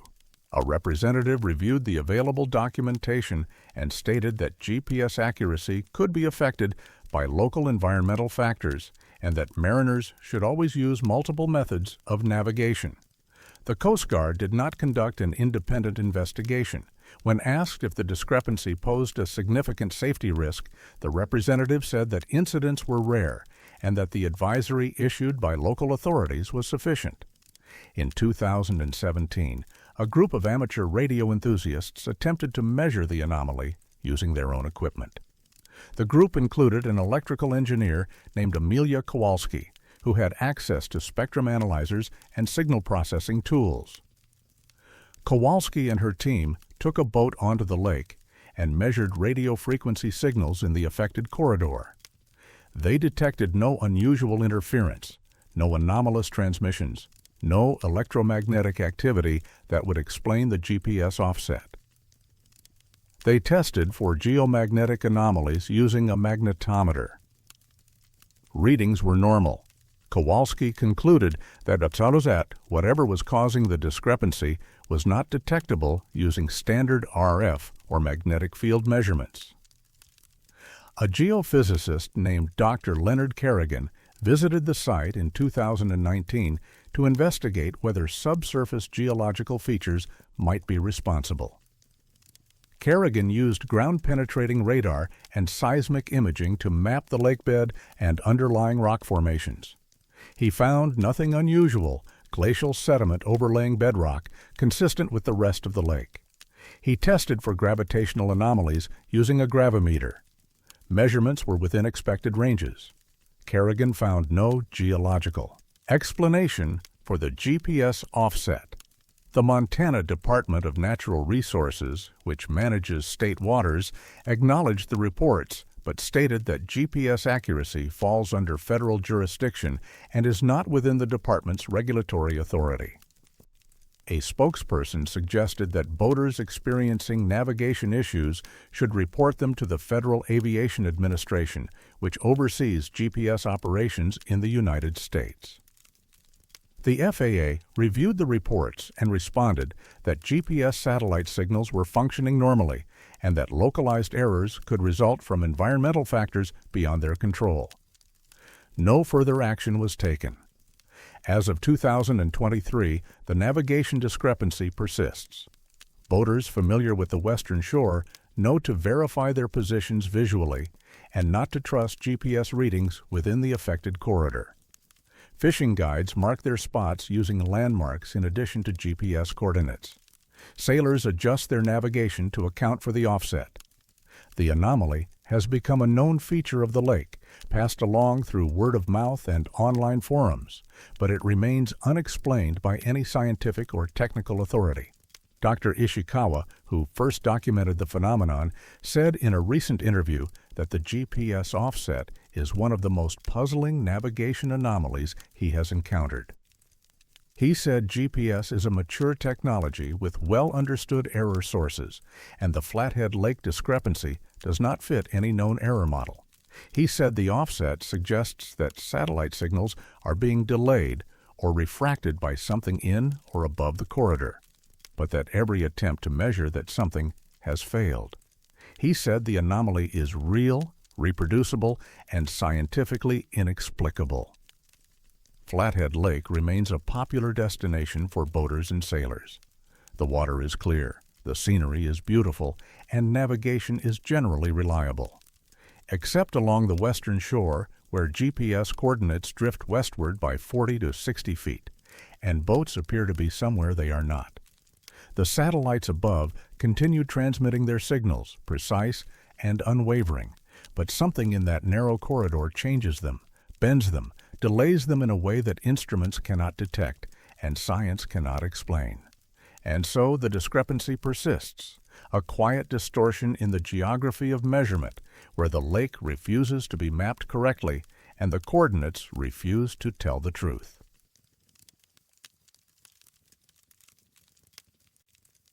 Some trees remember what they should not. Wild Horse Island rises from the southern basin of Flathead Lake. a 2,000-acre landmass of rocky shore, open meadow, and ponderosa pine forest that has remained largely undeveloped since it became a state park in 1978. The island was accessible by boat long before it was protected land, and for over a century, visitors carved their names into trees, marked their presence on rocks, and left behind the small traces that people leave when they pass through wild places. Most of these carvings have weathered away or been obscured by bark growth. But one tree, a towering ponderosa pine on the island's north point, bears 43 sets of initials carved between 1889 and 1957. The carvings are deep, deliberate, and remarkably preserved. What makes the tree unusual is not the carvings themselves, but what happened to the people who made them. Every single person whose initials appear on that tree disappeared from all public records within 5 years of carving their mark. The tree was first documented in a historical survey conducted in 1982 by a researcher named Margaret Voss, who was compiling an inventory of historical artifacts on Wild Horse Island for the Montana Historical Society. Voss photographed the tree and recorded the initials, noting that the earliest carvings dated to the late 1800s. She assumed the tree was a local landmark, a place where visitors marked their passage over the decades. The carvings were clean and evenly spaced, suggesting that people had treated the tree with a certain reverence, adding their marks carefully rather than haphazardly. Voss submitted her documentation to the Historical Society and moved on to other projects. The tree was cataloged and forgotten. In 2004, a genealogist named Dr. Samuel Ortega was researching early settlers in the Flathead Valley and came across Voss's photographs in the Historical Society's archives. Ortega was intrigued by the initials and decided to cross-reference them with census records, land deeds, and vital statistics to see if he could identify the individuals who had carved them. He began with the earliest set, J.M., 1889. Ortega found a John Mallory who had homesteaded near Dayton in 1887. Mallory appeared in the 1890 census, but by 1895 there was no record of him. No death certificate, no property transfer, no mention in subsequent censuses. Mallory simply stopped existing in public records after 1894. Ortega continued his research, tracing each set of initials. He found similar patterns across all 43 carvings. Individuals appeared in records up to a certain point, then vanished. Not all at once, and not in a way that suggested death or relocation. They simply ceased to generate paperwork. Property they owned became unaccounted for. Family members stopped mentioning them in letters or legal documents. Census takers no longer recorded them. Ortega compiled his findings in a paper submitted to a regional history journal in 2006. The paper described the initials, the individuals he had tentatively identified, and the pattern of their disappearance from records. He proposed that the missing documentation might be due to poor record-keeping in rural Montana during the late 1800s and early 1900s. The paper was published but attracted little attention. In 2009, a historian named Dr. Eleanor Vasquez read Ortega's paper and decided to investigate further. Vasquez specialized in archival research and had access to databases that Ortega had not used. She expanded the search, looking for secondary records, newspaper mentions, church registries, school enrollment records, anything that might indicate what had happened to the individuals. She found nothing. In several cases, she found family members who continued to appear in records, but the individuals who had carved their initials were simply absent. A woman whose initials appeared on the tree in 1912 had a husband and 3 children. The husband and children appeared in the 1920 census. The woman did not. No divorce record, no death certificate, no notation explaining her absence. She was simply gone from documentation. Vasquez contacted descendants of some of the families, hoping to find oral histories or private records that might explain the gaps. She reached a woman named Patricia Langford, whose great-grandfather's initials appeared on the tree in 1923. Langford said her family had always known that her great-grandfather had disappeared, but the details were vague. He had gone to Flathead Lake one summer and never returned. The family assumed he had drowned or suffered an accident, but no body was ever recovered.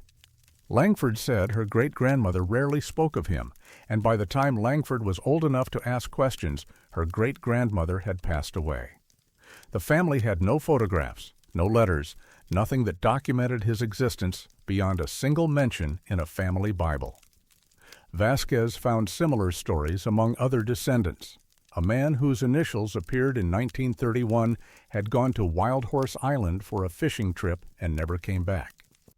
A woman who carved her initials in 1947 had visited the island with friends and was never seen again. In each case, the disappearance was remembered but not investigated. No police reports were filed. No search parties were organized. The individuals simply left and did not return, and their families moved on as if their absence was expected. Vasquez found this pattern deeply unsettling. She submitted a follow-up paper in 2011 documenting the oral histories and arguing that the disappearances were not coincidental. The paper was published, but reviewers questioned her conclusions, suggesting that memory and family lore were unreliable sources, and that the missing records likely reflected administrative errors rather than actual disappearances. In 2013, a park ranger on Wild Horse Island named Gerald Ostrom became aware of the research. Ostrom had worked on the island for 8 years and was familiar with the tree. He said visitors occasionally asked about the carvings, and he would explain that they were historical markers from the island's past. After reading Vasquez's work, Ostrom began paying closer attention to the tree. He noticed that the carvings stopped in 1957. No initials had been added after that year, despite the island remaining accessible to visitors. Ostrom found this odd. Carving initials into trees is a common practice, and the tree was prominently located on a popular hiking trail. Yet no one had carved into it for over 50 years. Ostrom mentioned this to a colleague who suggested that perhaps the tree had been protected or that visitors had stopped the practice out of respect for the historical carvings. Ostrom checked the park records. There was no official protection for the tree, no signage discouraging carving, no documentation explaining why the practice had ceased. He spoke to longtime residents who had visited the island before it became a state park. None could explain why the carving stopped in 1957. One resident, an elderly man named Raymond Ishikawa, said that people used to avoid the tree. He said there was an unspoken understanding that carving your initials on that tree was bad luck. When Ostrom asked where that belief came from, Ishikawa said he did not know. It was just something people said. In 2015, a journalist from a regional magazine visited Wild Horse Island to write a feature on the tree. The journalist, a woman named Amelia Kowalski, interviewed Vasquez and reviewed the research. Kowalski attempted to verify the disappearances by contacting additional descendants and checking records in neighboring counties. She found the same pattern: individuals present in records, then absent, with no clear explanation. Kowalski's article, published in 2016, framed the tree as a historical curiosity and a genealogical puzzle. The article suggested that the missing records might be explained by fires, floods, or other events that destroyed documentation. It did not explore the possibility that the disappearances were real.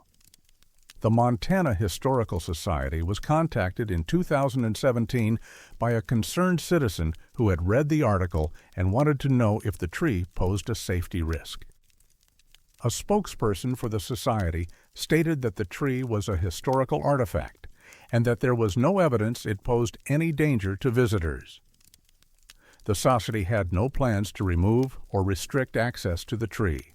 When asked about the pattern of missing records, the spokesperson said, that genealogical research often encounters gaps in documentation, and that such gaps were not unusual for the time period in question. In 2019, a forensic genealogist named Dr. Leonard Kerrigan attempted to reconstruct the lives of the 43 individuals using DNA analysis and advanced database searches. Kerrigan requested permission to take samples from the tree carvings, hoping to extract DNA that might help identify the individuals more conclusively. His request was denied by Montana State Parks, which cited preservation concerns. Kerrigan was told that sampling the tree would cause damage, and that the historical value of the carvings outweighed the potential benefits of genetic analysis. Kerrigan did not pursue the matter further.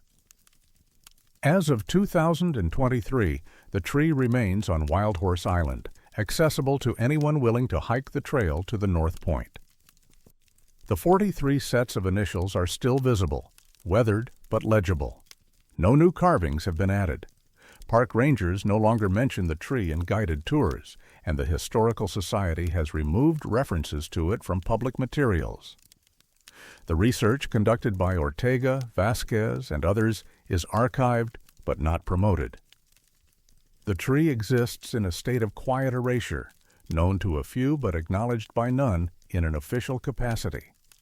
Dr. Vasquez, who spent years researching the tree, said in a recent interview that the pattern of disappearances is statistically improbable.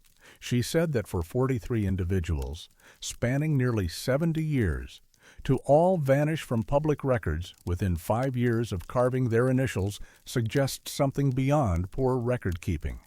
She said she believes the individuals existed, that they carved their names, and that they disappeared in ways that were not documented or were deliberately obscured. She said the tree stands as a witness to something that happened on Wild Horse Island, something that ended in 1957 and has not been repeated since.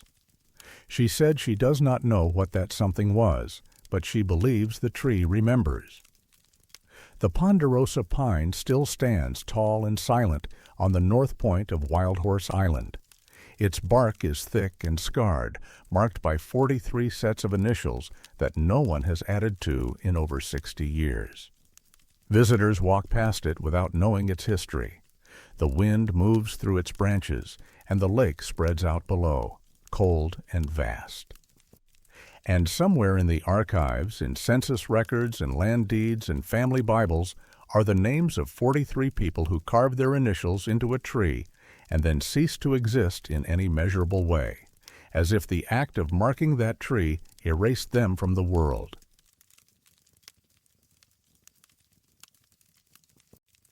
Some places make distance impossible to judge.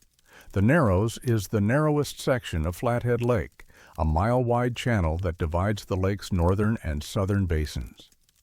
Water depth here reaches 370 feet, the deepest point in the entire lake, and the shoreline rises steeply on both sides.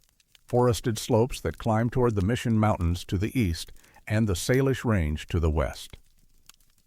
The Narrows is a busy corridor for boat traffic, connecting the broader sections of the lake and serving as a natural choke point where currents converge and wind patterns shift unpredictably. Navigation through the channel requires attention, but the conditions are not inherently dangerous. The water is clear, visibility is excellent, and both shores are plainly visible from any point in the channel. Distance should be easy to estimate. Yet boaters passing through the Narrows consistently misjudge how far they are from the shore, sometimes by hundreds of feet, and the error has resulted in collisions, groundings, and near misses that have been documented for over 2 decades. The first recorded incident occurred in July of 2000. A sailboat operated by a man named Douglas Whitmore was navigating southbound through the Narrows on a calm afternoon. Whitmore had sailed Flathead Lake for 15 years and knew the channel well. He was maintaining what he believed to be a safe distance from the eastern shore, approximately 200 feet, when his boat struck submerged rocks. The impact damaged the keel and punctured the hull. Whitmore was able to beach the boat and avoid sinking, but he was shaken by the collision. He insisted that he had been monitoring his distance from shore visually and that the rocks should not have been where they were. A marine surveyor who inspected the damage noted that the boat had struck rocks that were clearly marked on nautical charts and located less than 50 feet from the visible shoreline. Whitmore maintained that he had been much farther out. In August of 2002, a powerboat operated by a woman named Patricia Langford ran aground on the western shore of the Narrows. Langford was traveling northbound and estimated her distance from shore at 300 feet. She struck a sandbar in water less than 5 feet deep, roughly 30 feet from the shoreline. Langford, an experienced boater, could not explain the discrepancy. She said the shore had appeared distant, and she had been confident she was in deep water. A passenger on the boat, a man named Gerald Ostrom, confirmed Langford's account. He said the shore had looked far away, and the grounding had come as a complete surprise. By 2005, the Lake County Sheriff's Office had logged 6 similar incidents in the Narrows. All involved experienced boaters who misjudged their distance from shore, believing themselves to be in open water when they were, in fact, dangerously close to shallow areas or obstacles. Deputy Laura Pritchard, who had investigated several of the incidents, noted the pattern in her reports. She observed that the misjudgments occurred in both directions, boats approaching the eastern shore and boats approaching the western shore, and affected vessels of all types. Pritchard recommended that additional navigation markers be placed in the Narrows to help boaters gauge their position. Her recommendation was approved, and in 2006, range markers and buoys were installed at several points along the channel. The markers did not solve the problem. In 2007, a fishing boat operated by a man named Marcus Tolliver struck the eastern shore despite passing within sight of a range marker that should have indicated his proximity to land. Tolliver said he had seen the marker but had not believed he was as close to shore as the marker suggested. He said the shore appeared to be much farther away than it actually was. In 2009, a kayaker named Sandra Whitmore capsized after paddling into shallow water near the western shore. Whitmore, an experienced paddler, said she had been aiming for a point she judged to be 200 yards from shore. She reached shallow water after paddling less than 50 yards. In 2011, a researcher from the University of Montana named Dr. Raymond Ishikawa became aware of the incidents and decided to investigate. Ishikawa specialized in human perception and spatial cognition. He hypothesized that the Narrows might contain visual conditions that interfered with depth perception, perhaps atmospheric haze, unusual light reflection, or features of the shoreline that created optical illusions. He visited the Narrows in August of 2011 with a team of students. They conducted experiments using range-finding equipment and visual estimation tasks.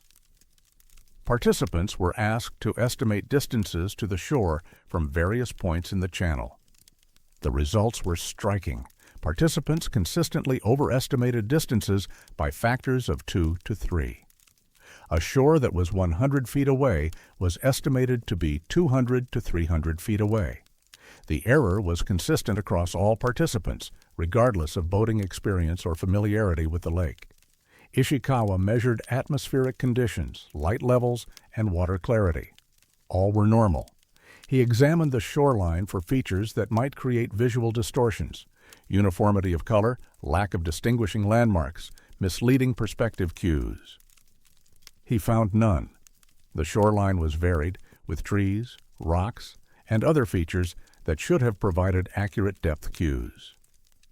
Ishikawa tested whether the depth of the water itself might affect perception, hypothesizing that very deep water might create a psychological sense of openness that distorted distance judgments. He found no correlation between water depth and estimation error. The misjudgments occurred throughout the channel, not just in the deepest sections. Ishikawa's findings were published in a psychology journal in 2012. His paper described the phenomenon as an unexplained perceptual anomaly and suggested that further research was needed to identify the mechanism. The paper attracted some attention from other researchers, but no follow-up studies were conducted. Ishikawa himself did not return to the Narrows. In a later interview, he said the phenomenon was the most consistent perceptual distortion he had encountered in his career, and that he had no explanation for it. In 2014, the Montana Department of Fish, Wildlife and Parks commissioned a safety review of the Narrows following additional collision reports. The review included interviews with boaters, analysis of incident reports, and on-site observations. The review concluded that the Narrows presented unusual navigational challenges and recommended that boaters use electronic navigation aids, GPS and depth sounders, rather than relying on visual estimation. The review did not identify a cause for the distance misjudgments. A spokesperson for the department stated that perceptual errors could occur in any environment and that boaters were responsible for operating their vessels safely. In 2016, a journalist from a regional boating magazine wrote an article about the Narrows, interviewing boaters who had experienced the distance misjudgment. One sailor, a man named Leonard Kerrigan, described the experience as deeply disorienting. He said he had been sailing through the Narrows and had judged his distance from the eastern shore to be safe. When he checked his GPS, he discovered he was less than 70 feet from rocks. He said the visual appearance of the distance had not changed. The shore still looked far away, but the GPS insisted he was close. He said the discrepancy had been so pronounced that he questioned whether his GPS was malfunctioning. He verified his position using a handheld GPS unit and a depth sounder. All three instruments agreed. He was much closer to shore than his eyes told him. Another boater, a woman named Amelia Kowalski, said she had stopped navigating through the Narrows after experiencing the phenomenon twice. She said the first time she had attributed the misjudgment to inattention. The second time, she realized something was wrong with the way the channel affected her perception. She said she could not trust her judgment in that area, and she had decided to avoid it entirely. She said other boaters she knew had made the same decision. In 2018, a visual neuroscientist named Dr. Naomi Bergstrom reviewed Ishikawa's research and visited the Narrows to conduct her own observations. Bergstrom specialized in how the brain processes spatial information and wondered whether the phenomenon might involve a disconnect between binocular depth cues and motion parallax, two systems the brain uses to judge distance. She conducted tests similar to Ishikawa's and confirmed the same pattern of overestimation. She also tested whether the error occurred only from the water or if it was present on land. Standing on the shore, participants were asked to estimate distances to markers placed on the water. The estimates were accurate. The distortion occurred only when observers were on the water looking toward the shore. Bergstrom hypothesized that something about being on the water in the Narrows, perhaps the angle of view, the reflective properties of the water surface, or the relationship between the observer's position and the surrounding topography, was disrupting normal depth perception. She proposed that the steep slopes on either side of the channel might create misleading perspective cues that the brain interpreted as greater distance. However, her attempts to model this effect using computer simulations failed to reproduce the magnitude of the distortion observed in the field. She published a brief note in a neuroscience journal in 2019, describing the phenomenon as an open question. The Lake County Sheriff's Office continues to respond to collisions and groundings in the Narrows.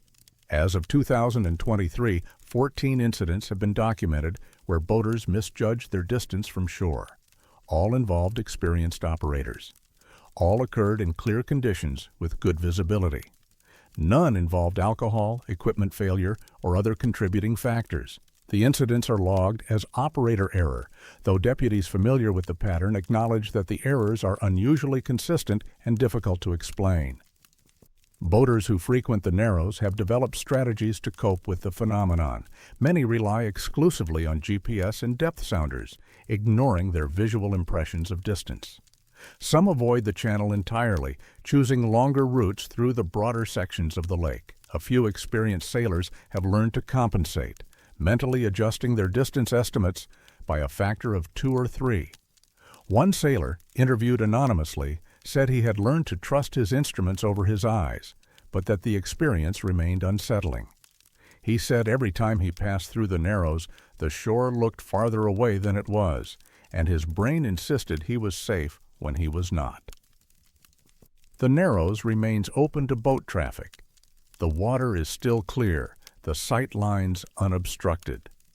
The range markers and buoys stand where they were placed, offering guidance that many boaters say does not match what their eyes perceive. And the shore, visible and distinct, continues to appear farther away than it is, drawing boats closer than they intend to go, creating collisions that should not happen in a place where distance refuses to mean what it should.